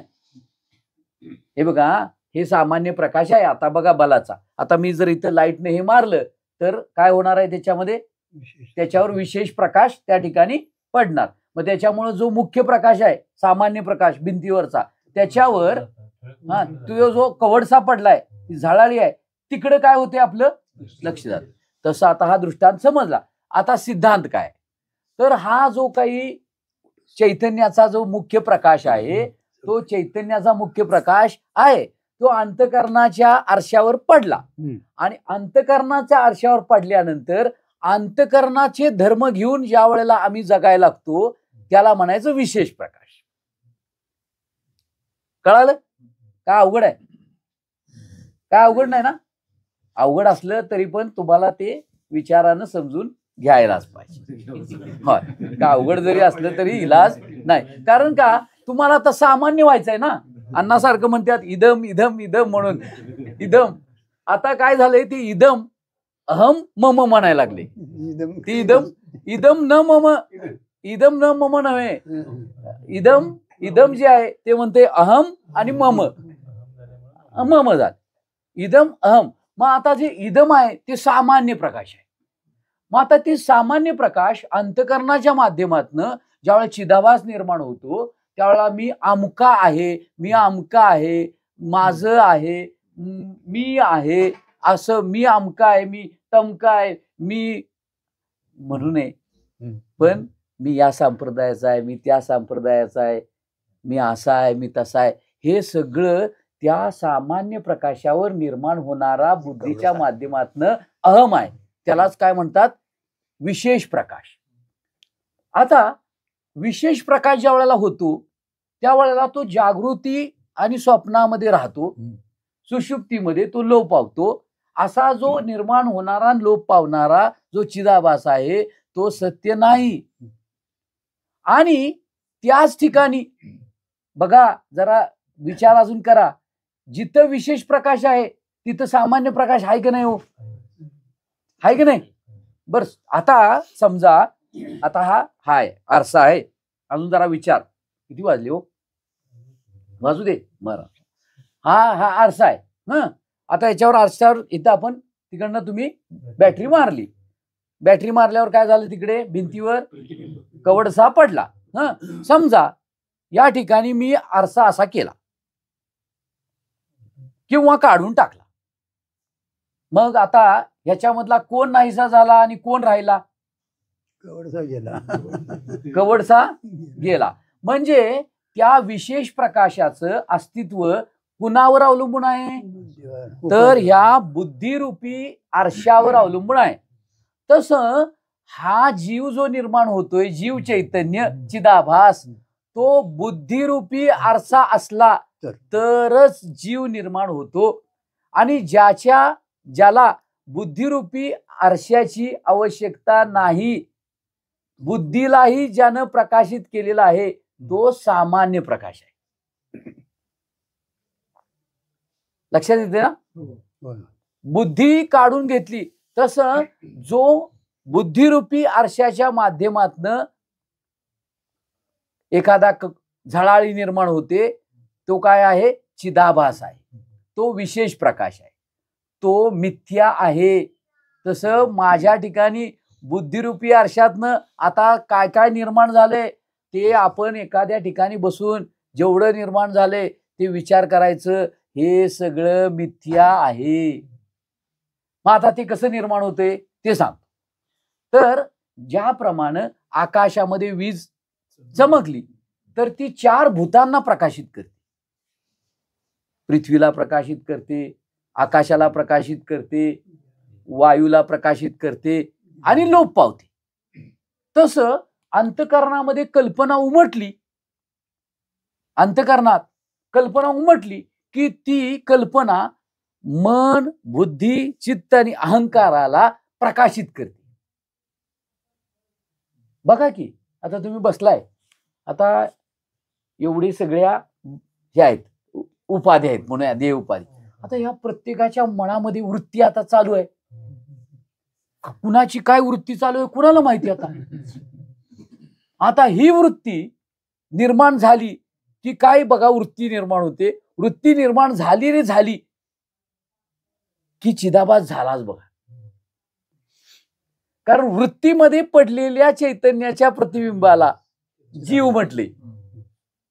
वृत्ती निर्माण झाली की जीव निर्माण झाला. मग वृत्ती, मनोवृत्ती, बुद्धिवृत्ती, चित्तवृत्ती, अहंकार वृत्ती, या 4 वृत्ती सारख्या निर्माण होतात, लोप पावतात. वीज चमकते नाहीशी होते, चमकते नाही. तशी आमच्याकडे कल्पना नावाची वृत्ती, कल्पना सारख्या उमटतात. जसं एखाद्या कारंजाचं पाणी खालून वर येते, वरून खाली जाते, खालून वर येते, वरून खाली जाते. सारखं कारंजासारख्या वृत्ती आमच्या. आणि वृत्तीवरचा तो अभंग म्हणा की वृत्तीची निवृत्ती झाली, वृत्तीची निवृत्ती झाली, वृत्ती निवृत्त झाली. कधी वृत्ती निवृत्त झाली? जागृतीमध्ये आमची वृत्ती निवृत्त झाली रे झाली की चिदाभास झालाच बघा. मग आता सकाळपासून पहिल्यांदा कोणती वृत्ती निर्माण झाली? सकाळपासून म्हणतोय, जाग झाल्यापासून वृत्ती निवृत्त झाली, जनन दिसे तेथे म्हणली. काय वृत्ती निवृत्त झाली? ठाईच्या ठाई अदृश्य जातीची झाले दृश्य जे होते, आणि वृत्ती निवृत्त झाली जेथेच्या तेथे. हा, सहज मी आंधळा गा निज निराकार पंथे वृत्ती ही निवृत्ती झाली. माझे हरपले ठाई. हा, मग आता बघा, पहिल्यांदा काय व्हायला पाहिजे बघा, किंवा आंधळा व्हायला पाहिजे. आता आंधळा व्हायला पाहिजे म्हणजे काय? त्यानं सामान्य अवस्थेमध्ये राहायला पाहिजे. आता काय झालाय, तो डोळं झालाय. मग डोळं झालाय म्हणजे काय झालंय? त्यानं कशाचा स्वीकार केलाय? त्यानं त्या वृत्तीचा, त्या कल्पनेचा, त्या उपाधीचा स्वीकार त्यानं केला. आणि तो काय झालाय? तो चिदाभास व्हायला लागलेला आहे. मग हा चिदाभास नाहीसा व्हायला पाहिजे. मग आता चिदाभास दोन, आता एक वृत्ती उमटली, एक वृत्ती उमटली की काय होते? लगेच दुसरी वृत्ती उमटते. थांबती कुठे त्यावेळेला? वृत्तीकडे बघा, वृत्तीचं निरीक्षण करा. काय वृत्ती उमटते, कुठं जाते, कुठं नेऊन मला. म्हणून आमचे महाराज म्हणतात की वृत्ती उमटली की ती तुम्हाला अंतःकरणातनं एखादा संकल्प घेऊन, इंद्रियांना घेऊन त्याच्या ठिकाणी जाते. आणि मग काय करते माहिती का? जर शहाणा मनुष्य असला तर ती जाताना सांगून जात्या, तुला मी खल्लास करून टाकला. कोण खल्लास करायला लागले? विठ्ठलाला. वृत्ती आणि वृत्तीमधले संकल्प विकल्प त्या आपल्या सामान्य अस्तित्वाला खल्लास करून टाकायला लागल्यात. आणि खल्लास केले विठ्ठलराव हे सुद्धा कळत नाही आपल्याला आता. मग आता वृत्तीच्या माध्यमातून आमचं सामान्य अस्तित्व आहे कुठं? आता आम्ही जे म्हणतोय की मी सच्चिदानंद रूप आहे, ते अस्तित्व आहे कुठे? नाही आहे. मग आता एक वृत्ती उमटली, दुसरी वृत्ती उमटली की जसं आपण म्हणतो की पहिल्यांदा हा मोबाईल बघितला, सर हा मोबाईल बघितला, आणि नंतर हा मोबाईल बघितला. 2 बघितले हो. हा मोबाईल बघितला, हा मोबाईल बघितला. म्हणजे हा मोबाईलची वृत्ती काय झाली, मोबाईल बघितला, मग आमची वृत्ती म्हणजे आमचं चैतन्य, कोणतं चैतन्य, प्रमाता चैतन्य, प्रमाण चैतन्य आणि प्रमेय चैतन्य. मग केवढं झालं, नाही चैतन्य केवढं झालं आमचं, अहो एवढंच झालं. आता बघा ना तुम्ही, अहो यांना बघितलं का नाही, मी एवढाच होतोय, त्यावेळेला हे समजत नाही आम्हाला, हे मी माहित नसते, एवढं झालेलं असतं. बरं आता एवढं झालं, हा वृत्ती. आता हे म्हणतात बाह्य विषयाचं ज्ञान वगैरे ते तर सोडून द्या, बाह्य विषयाचं ज्ञान झालं, पण ते ज्ञान झालं केवढं. बर ह्यांच्यातलं चैतन्य बघितलं नाही, काय बघितलं मग, बर आकार बघितलं, आकारावर तरी थांबलं नाही, काय बघितलं म्हणजे आंधळं नाही आता, नाही गुणदोष बघितले, संकल्प केला, विकल्प केला, यानं मागचं माझे पैसे घेतले होते, असं केलं तसं केलं, किती वृत्त्या झाल्या. आणि ह्यो कुठं आहे, ह्यो जाग्यावरचा चैतन्य कुठं आहे, गेला. आणि मग आमचा जे तेवढाच म्हणून आपला मागचा विषय होता, चैतन्याच्या ज्ञानरूप परिणामाला वृत्ती असं म्हणतात. कशा, चैतन्याच्या ज्ञानरूप परिणामाला. मग काय ज्ञान झालं आम्हाला, हे ब्रह्म आहे म्हणून ज्ञान झालं. मग ते ज्ञान झालं, सत्य आहे का मिथ्या, मिथ्या ज्ञान झालं हो. बरं दर्शन जे झालं तर विकारी का अविकारी, विकारी दर्शन झालं. आणि आमचा जो अहंकार झाला का नाही, तो तेवढाच परिच्छिन्न झाला. म्हणजे जो आमचा शुद्ध जो अहम होता तो तेवढा परिच्छिन्न झाला. आणि मग हा जो काही परिच्छिन्न झाला त्याला तेवढ्या पुरतं तदाकार झाला, त्याला चिदाभास म्हणायचं. आता इथं तर थांबतंय ते, लगेच तिथून तिथं बघते, तिथून तिथं बघते, सारखं असं आमचं वृत्तीचं जे काही भरकट नाही ते थांबतच नाही. आणि या दोघांच्या मध्ये किंवा तुमच्या दोघांच्या मध्ये गॅप आहे का नाही, तसं त्या सामान्य प्रकाश जो सतत आहे आणि त्याच्यावर ह्या विशेष प्रकाश झाला, म्हणजे घटाकार वृत्ती झाली. आणि घट बघितल्यानंतर पट बघितला, पट बघितल्यानंतर काष्ट बघितलं, म्हणजे पहिल्यांदा घटाकार वृत्ती झाली, पटाकार वृत्ती झाली आणि काष्टाकार वृत्ती झाली. मग ह्या वृत्तींच्या मध्ये काही गॅप आहे का नाही, संधी आहे की नाही, काही आहे. मग जो संधी आहे ते सामान्य प्रकाश, आणि जे काष्टाकार वृत्ती, मठाकार वृत्ती, पटाकार वृत्ती हा विशेष प्रकाश. मग आता तिथं संधी आहे, कुठं आहे संधी. आता हे सगळं व्हायला कुठं लागले, आत व्हायला लागले. काष्ट कुठं दिसलं, वृत्ती काष्टाकार कुठं झाली, बाहेर नाही हो, आत झाली. हा, पटाकार कुठं झाली, आत झाली. मठाकार कुठं झाली, आत झाली. बर ज्या वेळेला घटाकार झाली त्यावेळेला पटाकार झाली का, नाही. पटाकार झाली त्यावेळेला मठाकार झाली का, नाही. म्हणजे एका वेळेला एका अधिष्ठानावर वृत्ती एकाच कशाचं ते आकार धारण करते. पण ज्या वेळेला घटाकारापासून पटाकार झाली, पटाकारापासून मठाकार झाली, ह्या दोघांच्या मध्ये काही संधी आहे का नाही, आहे.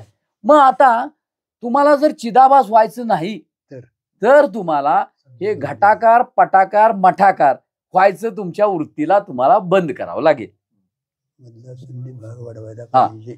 मग तो सामान्य प्रकाश जर तुम्हाला अस्तित्वात आला तर त्यालाच वेदांतात राजयोग असं म्हणतात, त्यालाच ज्ञानाची समाधी असं म्हणतात. कारण त्या मध्ये संधी काळामध्ये सामान्य प्रकाश आपल्याला अनुभवाला येतो.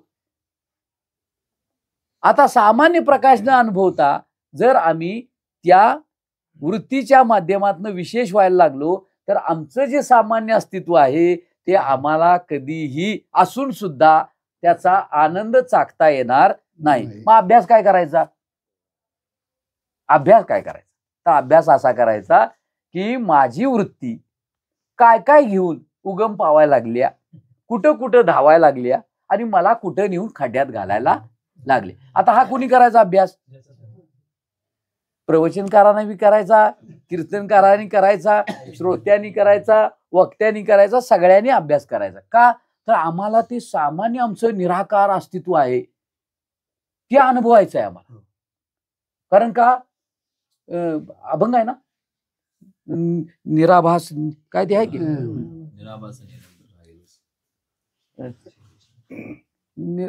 काय हो, हा निरंजनी आम्ही, हा निरंजनी आम्ही बांधिले घर, निराभास निराकार निरंतर राहिलो. मग आता आपण हा अभंग बऱ्याच वेळा कीर्तनात ऐकलो. हा, निरंजनी आम्ही बांधिले घर. निरंजन निरंजन निरंजन कशाला म्हणतात? ही जी मध्ये जी निर्विकल्प अवस्था आहे त्याला निरंजन म्हटले. निर्विकल्प, सविकल्प नाही, विशेष प्रकार सविकल्प आहे आणि सामान्य प्रकाश हा निर्विकल्प आहे. मग आम्ही दिवसात जागृतीमध्ये असताना कधीतरी निर्विशेष व्हायला पाहिजे. कारण विशेष झालो की विशेषण घेऊन विशिष्ट होतोय. विशेष झालो आम्ही, चैतन्य इकडं लागलं अंतकरणाकडं की ते विशेषण घेऊन विशिष्ट होते. आणि अंतकरण सोडलं तर वृत्ती नाही, वृत्तीचा विषय नाही, इंद्रिय नाही आणि इंद्रियांचा विषय नाही. वृत्तीमध्ये काही कोणत्याही प्रकारच्या संकल्प विकल्प किंवा वृत्तीमध्ये अनेक जन्माचे काही जे साठवलेल्या वासना आहेत त्या काही नाही. मग आता असा जर करायचा असला तर पहिल्यांदा आपल्याला काय करायला लागते? तर पहिल्यांदा हे बाहेरचं आहे की नाही, हे बाहेरचं प्रकरण, या 5 इंद्रियातनं जे आमच्या वृत्ती बहिर्मुख झाल्यात त्या बंद करायला लागतात. आणि नंतर या इंद्रियांना इंद्रियांचे विषय न देता ही सगळे चक्षुगण आहेत आमचे इंद्रिय, ते बंद करून आम्हाला एकांतामध्ये कुठेतरी शांत बसावं लागतं.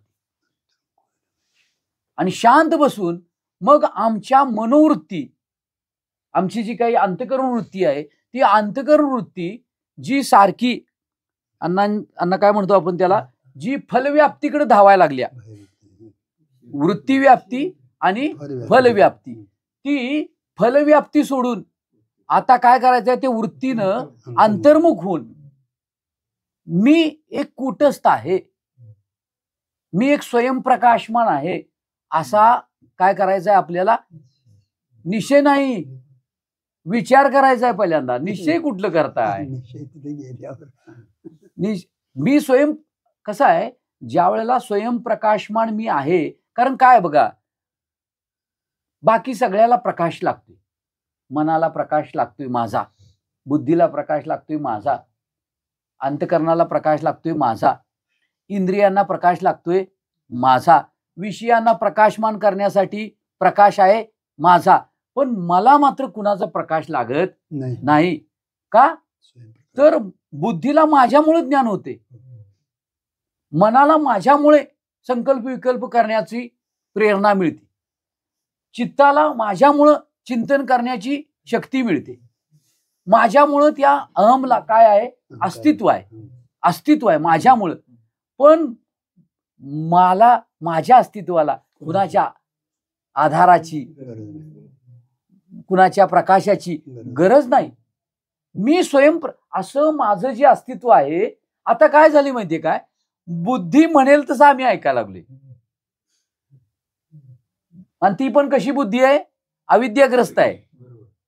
त्याच बुद्धीनं जसं त्या आभासाची निश्चय केला होता, त्याच बुद्धीनं आता आपल्याला काय करायचं आहे? कूटस्थ. अण्णा नेहमी प्रवचनात सांगतात मी कूटस्थ आहे. कूटस्थ कसा आहे? तर तो त्या 2 संधीच्या मध्ये जसा निर्विकार आहे तसा मला कधीतरी त्या बुद्धीनं मला निर्विकार करायला पाहिजे ना. मग असा अभ्यास जर केला तर आपल्याला त्या सामान्य कशाचं, चैतन्याचं किंवा सामान्य प्रकाशाचं किंवा निराभास अवस्थेचं आपल्याला काहीतरी 1-2 सेकंद चाकायला मिळणार आहेत. आणि ते चाकणं म्हणजे चिदाभासाच्या पासून आपली सुटका करून चैतन्याच्या प्राप्तीचा प्रवास करणं, असा हा अभ्यास आपल्याला सांगितलेला आहे. आणि तसा अभ्यास आपण सगळ्यांनी करावा. आणि ह्या आभासाच्या 7 अवस्था आहेत. त्या आभासाच्या 7 अवस्था या ज्या आहेत त्या निर्माण झाल्या. आणि त्या निर्माण झाल्यानंतर पहिल्या 3 अवस्था ज्या सांगितल्या, अज्ञान, आवरण आणि विक्षेप, ते झालं असते काय, आता तो आपल्याला हायच आहे. पण ह्या टाळण्यासाठी परोक्षने अप्रोक्ष ज्ञान सांगितलं, ते बी झालं, कळालं मला, परोक्ष कळालं, पण अप्रोक्ष होईना झाले. परोक्ष दुसऱ्याच्या डोळ्यानं आहे, परोक्ष म्हणजे पर आक्षेप. पर म्हणजे दुसऱ्याच्या डोळ्यानं बघायचं चालू आहे, म्हणजे शास्त्राच्या. अजून स्वतःच्या डोळ्यानं काय नाही. हे शास्त्रात सांगितलंय, असं सांगितलंय, गाणगापुरात सांगितलंय, पंढरपुरात सांगितलंय, ह्या बुवानी सांगितलंय, त्या बुवानी. तुझं काय म्हणणं आहे? मला काय त्यातला अनुभव नाही हो. आणि मग कधी येणार अनुभव? गेल्यावर अनुभव येणार नाही. माझे मरण पाहिले मी डोळा. या चिदाभासाचं मरण मी जिवंतपणे बघायचं आहे. या चिदाभासाचं मरण बघायचं आहे. आणि चिदाभासाचं मरण ज्यानं बघितलं तो मरत नाही, तो जिवंत आहे म्हणून त्यानं मरण बघितलं. मेलेला माणूस कुठं मरण बघतो काय? जो मरण बघतो तो जिवंत असला पाहिजे. जो त्या वृत्तीला बघतो तो जिवंत असला पाहिजे. आणि जिवंत असण्यासाठी हा जागा असला पाहिजे. जागा नाही, चिदाभास निर्माण होते, वृत्ती निर्माण होते, वृत्ती त्या इंद्रियाकडे जाते, इंद्रिय त्या विषयाकडे जातात, फरफटत त्याला नेत्यात. आणि हा कुठंच जागेवर आहे त्यावेळेला. मग ते तिथं गेल्यानंतर त्याच्या लक्षात येते, अरे आपण नको ते विचार करत बसलोय रे. दिवसात बघा की हो काय काय शेजाऱ्यानं घर बांधायला काढलं, काय काय होते. घर सत्य वाटते का नाही वाटत त्याच? मग आपल्याला बी घर पाहिजे असं वाटते की नाही? वाटते. मग त्याच्यावर वृत्ती निर्माण होत्या, कसलं बांधूया, पैसे किती आहेत, स्लॅबचं बांधूया का लोड बेरिंग बांधूया, पैसे किती आहेत बघूया. हे सगळं त्या एका क्षणामध्ये 10-20 वृत्त्या उठतात. आणि मी तर तुकाराम महाराजांचा अभंग ऐकून आलेला असतोय, काय मागणे एक देशील तरी पाहे पांडुरंगा, या संतांची संगती अनिकन काही मागो देवा, किंवा मागणं लय नाही पोटापुरतं देगा देवा. म्हणून आम्ही हा कसा आमच्या अंतकरणामध्ये सगळ्या वृत्तींचं उद्भव होतोय, कसा त्या वृत्ती चिदाभास निर्माण होतोय, माझा केवढा अहम परिचिन्न होतोय आणि त्याचा लय कसा होतोय, लगेच दुसरा अहम कसा निर्माण होतोय, हा बघून एक सामान्य जर अवस्था जर गाठता आली तर मग याची देही याची डोळा भोगू मुक्तीचा सोळा. मी चिदाभास हा बद्ध आहे. चिदाभासाच्या ठिकाणी बद्ध मोक्ष आहे. चिदाभासाच्या ठिकाणी ज्ञान अज्ञान आहे. चिदाभासाच्या ठिकाणी पाप पुण्य आहे. चिदाभासाच्या ठिकाणी सुख दुःख आहे. सामान्य प्रकाशाला ना उद्भव आहे, ना स्थिती आहे, ना लय आहे. उलट वृत्ती उद्भवली तर त्याच्या सत्तेवर उमटते. वृत्ती स्थिर राहिली चिदाभास त्याच्या सत्तेवर. पण एक चिदाभास जातोय आणि सामान्य प्रकाश राहतोय, त्या सामान्याचं आम्हाला ज्ञानच होईना. म्हणून मी अण्णा परवा म्हणले, अजातवाडाकडून आबा बोलतात, म्हणजे सामान्याचं अज्ञान आणि विशेष रूपाचं ज्ञान होते. तर विशेष ज्ञान म्हणजे चिदाभास आहे आणि सामान्य ज्ञान म्हणजे माझा सामान्य अस्तित्व आहे. त्या सामान्याचं ज्ञान आम्ही जर होऊन राहिलो तर मग काही अडचण नाही. विशेषाला अडचण आहे, विशेषाला भीती आहे, विशेषाला मृत्यू आहे, विशेषाला भय आहे. सामान्याला काय भीती आहे त्यावेळेला? म्हणून आमचे महाराज म्हणायचे, बाबा कुठे प्रवचनाला गेलो का नाही मागं बसत जावा. का पुढे बसले उठवत्याच हो म्हणले, दुसरा कोण आला का नाही ते म्हणते तुम्ही मागं बसा.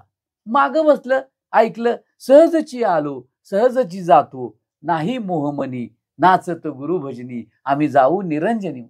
हे गुरुचं भजन असं आहे. ते सहज व्हायला शिकवतात, सहज राहायला शिकवतात, सहज कर्म करायला. ज्यावेळेला तुमच्या हातून सहज सगळं व्हायला लागलं ना, सहज, तर समजायचं तुम्ही सामान्य झाला. आणि ज्या वेळेला तुम्ही मिरवायला लागला तर समजायचं तुम्ही विशेष झाला. म्हणून अण्णा बऱ्याच वेळेला बघा ते अमृतानुभव वगैरे बोलतात, त्यांचे केस वगैरे विंचरले नसतात. माझ्या मनात वृत्ती आली, अण्णा असे का? मग माझ्या लक्षात आलं की जे आपले पंढरपूरचे परभणीकर महाराज, ते परभणीकर महाराज, ते कधी आरशात बघत नव्हते. आरशात बघणं म्हणजे विशेषपणा आहे. कारण विशेष देहाच्या माध्यमातून तो आरशात बघतोय. चैतन्याचं काय आरशात दिसणार आहे त्यावेळेला? आणि चैतन्य कधी त्याला कुठल्या रंगाचा किंवा कुठल्या वेशाचा काही त्याला आनंदासाठी काय आवश्यकता नाही, तो आनंद रूपच आहे. म्हणून आम्ही कुणाच्या तरी उपाधीच्या माध्यमातून आनंदाची प्राप्ती करून घेतोय, म्हणजे याचा अर्थ आम्ही विशेषच होतोय. म्हणून विशेषत्व तेवढं कमी व्हावं आणि सामान्य हळूहळू वाढत राहावं, याच्यासाठी आपण प्रयत्न करणं गरजेचं आहे. अण्णा 5 मिनिटं समारोपाची बोला. बोला की. तुम्हीच बोला. नाही बोला की चालेल. दादा बोला हा, काहीतरी जरा. नाही, नाही. बोला ना. बोला. बोला. बोला 5 मिनिटं बोला. नाही. झाले बोलणं आता. 9:05 झाले. महाराज बोला. 7:30ला सुरू झालेलं. महाराज बोला. काय नाही बोलायचं. आपण जर 7 अवस्था बघितल्या तर पहिल्या 3 ज्या आहेत त्या बंधाला कारण आहेत. दुसऱ्या 2 आहेत परोक्ष ज्ञान आणि अपरोक्ष ज्ञान. अपरोक्ष ज्ञानाला आपल्याला थोडासा प्रयत्न करावा लागणार आहे. पुढच्या काय त्या स्वरूप स्थितीच्या जाता. खरा जो प्रयत्न आपल्याला आहे तो अपरोक्ष ज्ञान संपादन करण्यासाठी. आणि ते जर करायचं असेल आपल्याला तर आपल्या रात्रंदिवस चिंतन करायचं. 3 अवस्था जी आपल्या 3 डी आहेत ना, याचा व्यतिरेक कसा आहे आणि अन्वय कसा आहे हे जर आपलं चिंतन केलं आपल्याला तर सर आपल्या लक्षात येईल. जेवढे जेवढे व्यतिरेक आहे तेवढं मिथ्या असतं आणि अन्वय आहे तो सत्य असतो. जागृतीत तोच आहे, स्वप्नात तोच आहे आणि सुषुप्तीत तोच आहे.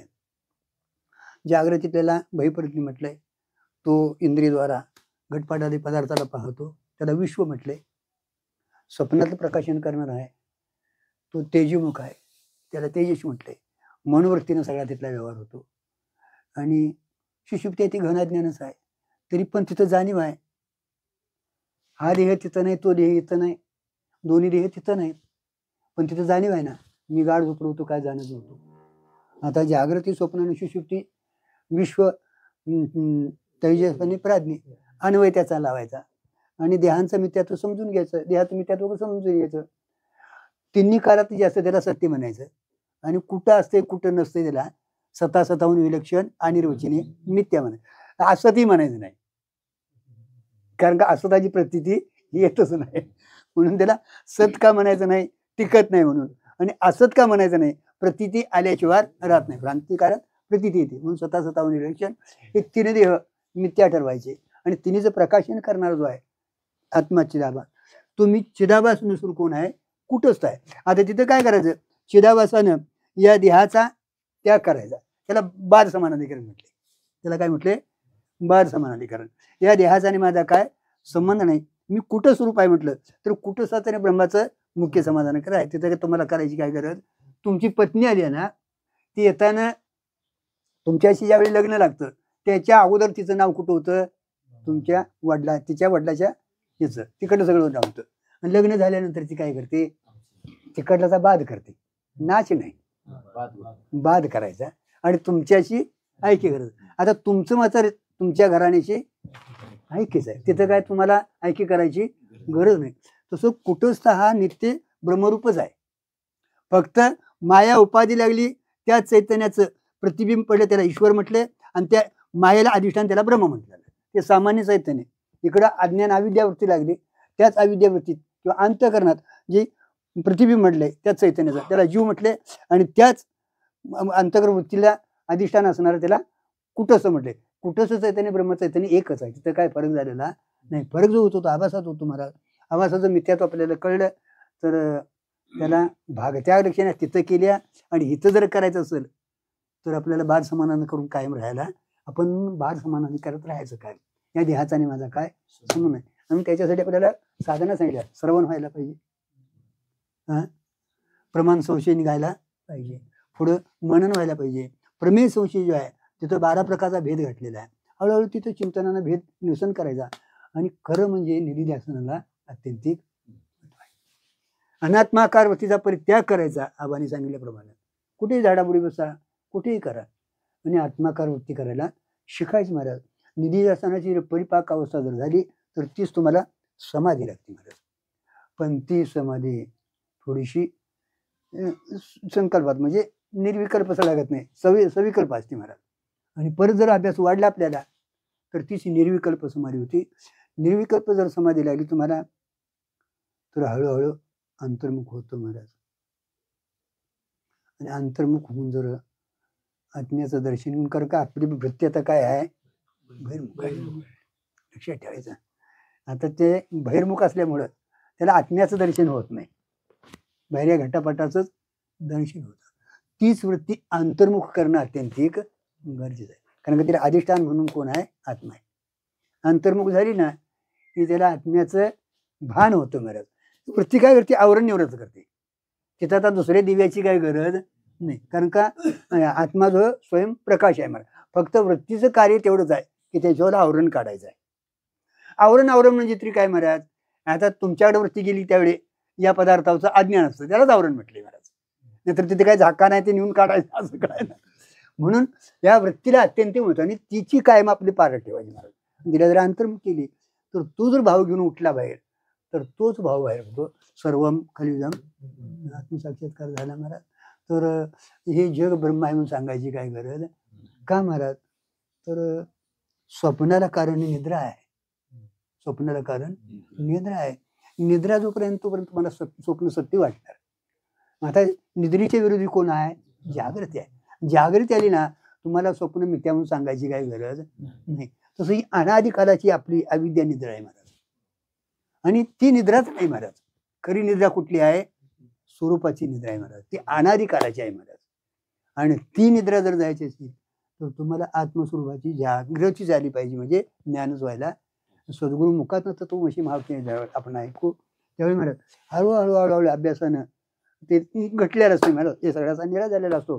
ती वृत्ती तयार झालेली असते महाराज. बुद्धिनिश्चय आत्मज्ञान ब्रह्मरूपुरा भावे आपणा आपण ब्रह्मनिष्ठा राखे पूर्ण तत्परायण अहर्निशी अशी जर अवस्था झाली तर तुर्येगावर आपण नांदतो. आणि मग त्यावेळी सर्वम खलिदम ब्रह्म याच देही याची डोळा भोगिनी सुप्त मुळा. आणि हे घडण्यासाठी अशा तुमच्या आमच्या संतांची म्हणा साधकांची अशी थोडी थोडी एके ठिकाणी येऊन आपल्याला संसंग म्हणा किंवा एकाचा संग म्हणा हे घडणं अत्यंतिक गरजेचं आहे. आणि त्याने ते हळूहळू होईल. कारण का होईल म्हणण्यापेक्षा आहेच महाराज. आता तुम्ही मुक्त आहे का नाही, निश्चय नाही एवढंच. नाहीतर आज मुक्त आहे. मुक्त होता परी तेवढा छंद घालून टाकायचा महाराज. अहो काय नाही घाल प्राप्ताची प्राप्ती आणि पण म्हणायला सोपं आहे. जीवदशा जी आहे फार फार अनादिकाल म्हटलेला आहे. हो हो. आणि आता आपण सगळं ऐकल्यानंतर असं वाटतं की ब्रह्म सत्य आहे, देह मिथ्या आहे, जगत मिथ्या आहे. त्यानंतर वृत्ती जी आहे ती पण सत्य नाही. पण वृत्ती मला भेडसावते. मला सांगतो की कोणती वृत्ती भेडसावल आपल्याला सांगता येत नाही. आता विठ्ठलच्या मनामध्ये आज दिवसात कुठल्या वृत्तीनं थैमान घातला असेल. मी तर मला विठ्ठलराव म्हटले मगाशी की मी इकडे उघडा आहे तिकडे उघडं पाडता का म्हणून. काय मी तर असं विचार केला, अरे विठ्ठलराव म्हटले इकडं उघडं तिकडं उघडं, जगामध्ये खरं एकच उघडं आहे. एकच उघडं आहे. उघडं पाडायचं कुठं काय त्यावेळेला. उलट इकडं उघडं पडल्याशिवाय इकडं धाव वाढत नाही. इकडं जर हे काय हे विशेषत्व आहे. असू द्या काय करायचं, हे व्यवहारातलं विशेषत्व आहे. त्याला आपण मिथ्या समजायचं आणि पुढे जायचं. पण ते मिथ्या समजलं तर बरं लाईक्स बघत बसते. ते मिथ्या समजलं लाईक्स जर बघायला लागलं तर मग समजायचं की त्याच्या अंतःकरणामधले विशेषत्व गेलेलं नाही. आता शेवटचा समारोप करतो.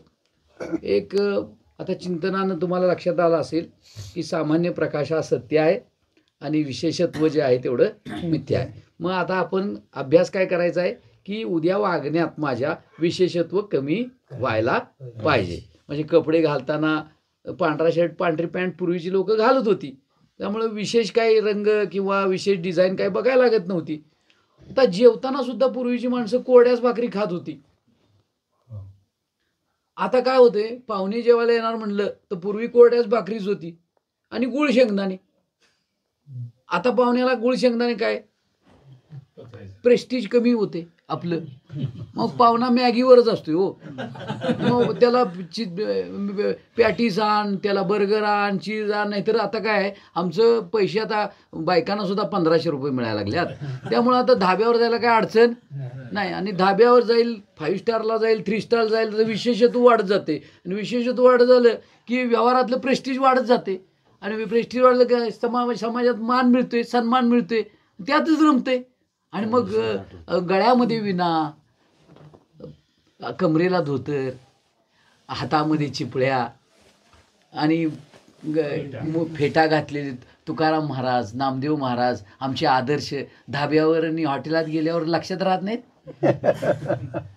कधी गेले असते तुकाराम महाराज आणि नामदेव महाराज ह्याच्यावर आम्हाला आनंद वाटतो. त्यांनी कधी आनंद आत्मरूप आनंद चाकला ज्याने, त्यांनी या विषयामधला आनंद चाकला असता त्यांनी. शक्य नाही. आणि ज्याला आपण म्हणतो की भ्रमकाली अज्ञानाला विषयामध्ये आनंद वाटतो, अज्ञानाला विषयामध्ये आनंद वाटतो, ज्ञात्याला विषयामध्ये आनंद वाटत नाही. तो आनंद चाकताना वाटतो, पण भोगत असतो आत्मानंद. ज्या वेळेला त्याला विशेषत्वाचं भान जातं, सामान्यत्वाचं ज्ञान येतं, पण एवढं स्वच्छ सांगून सुद्धा आमचं अज्ञानत्व जात नाही. ह्याला कारण काय? ह्याला कारण काय? इतक्या वेळा ऐकलं, आता अण्णांच्या मुखातनं तर 1000 वेळा तर ऐकलं असेल, 1000 वेळा असतील प्रवचन त्यांची, 1000-2000 झाले असतील. अज्ञान जात नाही आणि विशेषत्व बळावते आणि सामान्यत्व सामान्यत्व आम्हाला अनुभवता येत नाही. ह्याला कारण काय? त्याला कारण आहे की त्याच कूटस्थाच्या सत्तेवर अज्ञान निर्माण होते. होय होय. काय अज्ञान निर्माण कुठून झालं? सगळ्याला जर कारण सामान्य आहे तर अज्ञानाला सुद्धा कारण हे सामान्यच आहे. आता हे अज्ञान निर्माण झालं, पण जादूगाराला जशी जादूगाराची मोहिनी आवरण घालू शकत नाही, तो ताजमहाल गायब करतोय. ताजमहाल गायब केलेला नसतोय त्यानं, पण ताजमहाल बघण्याची जे डोळे नावाची प्रक्रिया आहे, चक्षु, त्याच्यावर ते काय करते, तात्पुरत्या काही काळापुरती ते काय करते, आवरण घालते. कोण? जादूगार. सगळ्यांच्यावर घालत नाही, सगळ्यांच्यावर नाही घालत. सगळ्यांच्या जगातलेच लोकांच्यातनं ताजमहाल गायब झाला असता. तसं होत नाही. ते ताजमहाल दिसायचा बंद होत नाही बाकीच्या, तेवढ्याच लोकांना ते हे करते. मग ते अज्ञान कुणाला आच्छादित करते? तर कूटस्थाच्या सत्तेवर, म्हणजे पाण्याच्या सत्तेवर उमटते आणि ते पाण्याला झाकळते किंवा झाकते, किंवा सूर्याच्या सत्तेवर आभरण निर्माण होतात. ते कुणाला झाकते? तर ते सूर्याला झाकत नाही. आपल्या दृष्टीत आहे. तर इथं जो मनुष्य आहे बघणारा, त्याला काय होते, ते बरोबर आच्छादित करते. लक्षात येते ना माऊली? लक्षात येते का नाही? बरोबर. तर ते डोळ्यावर आपल्या काय करते, आवरण निर्माण करते ते. आणि म्हणून हे आता तुम्ही म्हणाल की कुटस्थाच्या ठिकाणी, त्या अज्ञानाच्या ठिकाणी ज्ञान कसं होणार? परत अज्ञान झालं हो, आणि त्याला झाकलं, मग त्याला दृष्टांत काय? तर एक दृष्टांत सांगितला, ते म्हणजे त्या आभरा आड आल्यानंतर ते सूर्य दिसायचा बंद होतो. कशामुळं? तर त्या सूर्य बघण्याची प्रक्रिया कुठं आहे? तर माझ्या डोळ्यांमध्ये आहे. डोळा बघतो ना, त्याचा विषय आहे तो. मग त्या डोळ्याच्या आणि सूर्याच्या मध्ये ते येते. तसं दुसरं काय दृष्टांत सांगितला? तर ते एक समुद्र आहे किंवा नदी आहे, नदीत बोहरा निर्माण झाला. मग नदीत बोहरा निर्माण झाल्यानंतर तो बोहरा सगळ्या नदीला काही आच्छादित करतोय का? एकाच ठिकाणी. तसं जीवाच्या ठिकाणी ते अज्ञान निर्माण होते. का? तर जीवाला ती उपाधी आहे, काय? अज्ञान. मग आता अज्ञान उपाधी झाली, ह्यातनं जीव बाहेर निघणार का नाही? अज्ञानातनं जीव बाहेर निघणार का नाही? तर संत सांगतात की जसं आकाशामध्ये काही नसताना वायूची लाट निर्माण होते, तसं निर्विकार परब्रह्माच्या ठिकाणी एक स्फुरण निर्माण झालं. त्या स्फुरणाचं नाव आहे माया. निर्विकार जे परब्रह्म आहे, जसं आकाश निर्विकार आहे, तर आकाश निर्विकार असल्याने त्या ठिकाणी वायूची झळक निर्माण होते. तसं निर्विकार असलेल्या परब्रह्माच्या ठिकाणी त्याच्या सत्तेवर स्फुरण निर्माण होते. आणि त्या स्फुरणाचं नाव आहे मूळ माया, मूळ संकल्प, हरिसंकल्प. आणि त्या मूळ संकल्पामध्ये, स्फुरणामध्ये 5 जण आहेत. एक अहम पहिला, दुसरा विद्या अविद्या, आणि जीव आणि शिव, ही 5 जण तिथं आहेत. मग विद्येचं ज्यानं उपाधी घेतली तो ईश्वर, आणि अविद्येची ज्यानं उपाधी घेतली तो जीव. मग ही जुळ्या भावंडाप्रमाणे एकाच ठिकाणी कशी राहतात? म्हणजे ज्ञान आणि अज्ञान. कारण ज्ञान अज्ञानाच्या विरुद्ध आहे, म्हणजे एकाच ठिकाणी कशी राहतात, असा पुढचा प्रश्न आहे. यानं काय म्हणतात वादी म्हणतात नाही, वाद्यानं प्रश्न पूर्व पक्षानं आक्षेप घेतला. अरे म्हणले एकाच ठिकाणी दोघं कसं, तर अरे म्हणले घटाचं ज्ञान झाल्यानंतर पटाचं ज्ञान लोप पावते, म्हणजे पटाचं अज्ञान होते, आणि पटाचं ज्ञान झाल्यावर घटाचं अज्ञान होते. म्हणजे ते दोघंही काय म्हणले एकाच पूर्णामध्ये राहतात असं सांगितलं. आणि म्हणून त्या ठिकाणी अज्ञान जे आहे ते अज्ञान लोप पाहून जर ज्ञानरूप अवस्था जर राहिली, ज्ञानरूप, मग अज्ञान काय आहे तर मग काय सांगितलं चिदाभास अज्ञान आहे, आणि ज्ञान काय आहे तर सामान्य. ते जर राहिलं तर आमचं सामान्य जे अस्तित्व आहे ते काय होते आपल्या अंतःकरणामध्ये अनुसंधान राहते, आणि ते सगळ्यांचं राहावं अशी भगवंताच्या चरणी प्रार्थना करतो. आणि भगवंताला विनंती करतो, सद्गुरूंना विनंती करतो की आमचं विशेषत्व जे आहे ते आजपर्यंत आम्ही दृढ केलं. आम्ही काय दृढ केलं? देह दृढ केला, आमच्या उपाध्या दृढ केल्या, आमचं बरंच आम्ही दृढ करून बसलोय. आणि आमचं जे सामान्य आहे सर, कुठे आम्ही दिवसभर सामान्य राहतो का हो सर? काय बसलो जरी एका ठिकाणी तरी अनंत उपाध्या आणि अनंत वृत्ती आमच्या अंतःकरणामध्ये उसळ्या मारतात. आणि म्हणून त्याला सामान्य अवस्था आम्हाला दे सर्वांना, सहज अवस्था दे आम्हाला, निर्विशेष अवस्था दे आम्हाला, निस्संग अवस्था, निराभास अवस्था दे आम्हाला. हे आमच्या तुझ्या चरणी मागणं आहे, कारण हे आमच्या क्षमतेच्या बाहेर आहे. म्हणून गुरुकृपा त्या ठिकाणी महत्त्वाची आहे. झाली गुरुकृपा झाली आणि इमारत फळाली, ज्ञानदेवे रचिला पाया. हा ज्ञानाचा रचला पाया, पण उभारिले देवातया देवालया, नामातयाचा किंकर खांब दिला त्याने केला विस्तार. जनार्दन एकनाथ खांब दिला भागवत, तुका झालासी कळस, आणि भजन करा. आणि त्याच्या पुढची काय ओळ आहे? बहिणी फडकते ध्वजा, निरूपण झाले ओझा. असं हे निरूपण झालेलं आहे.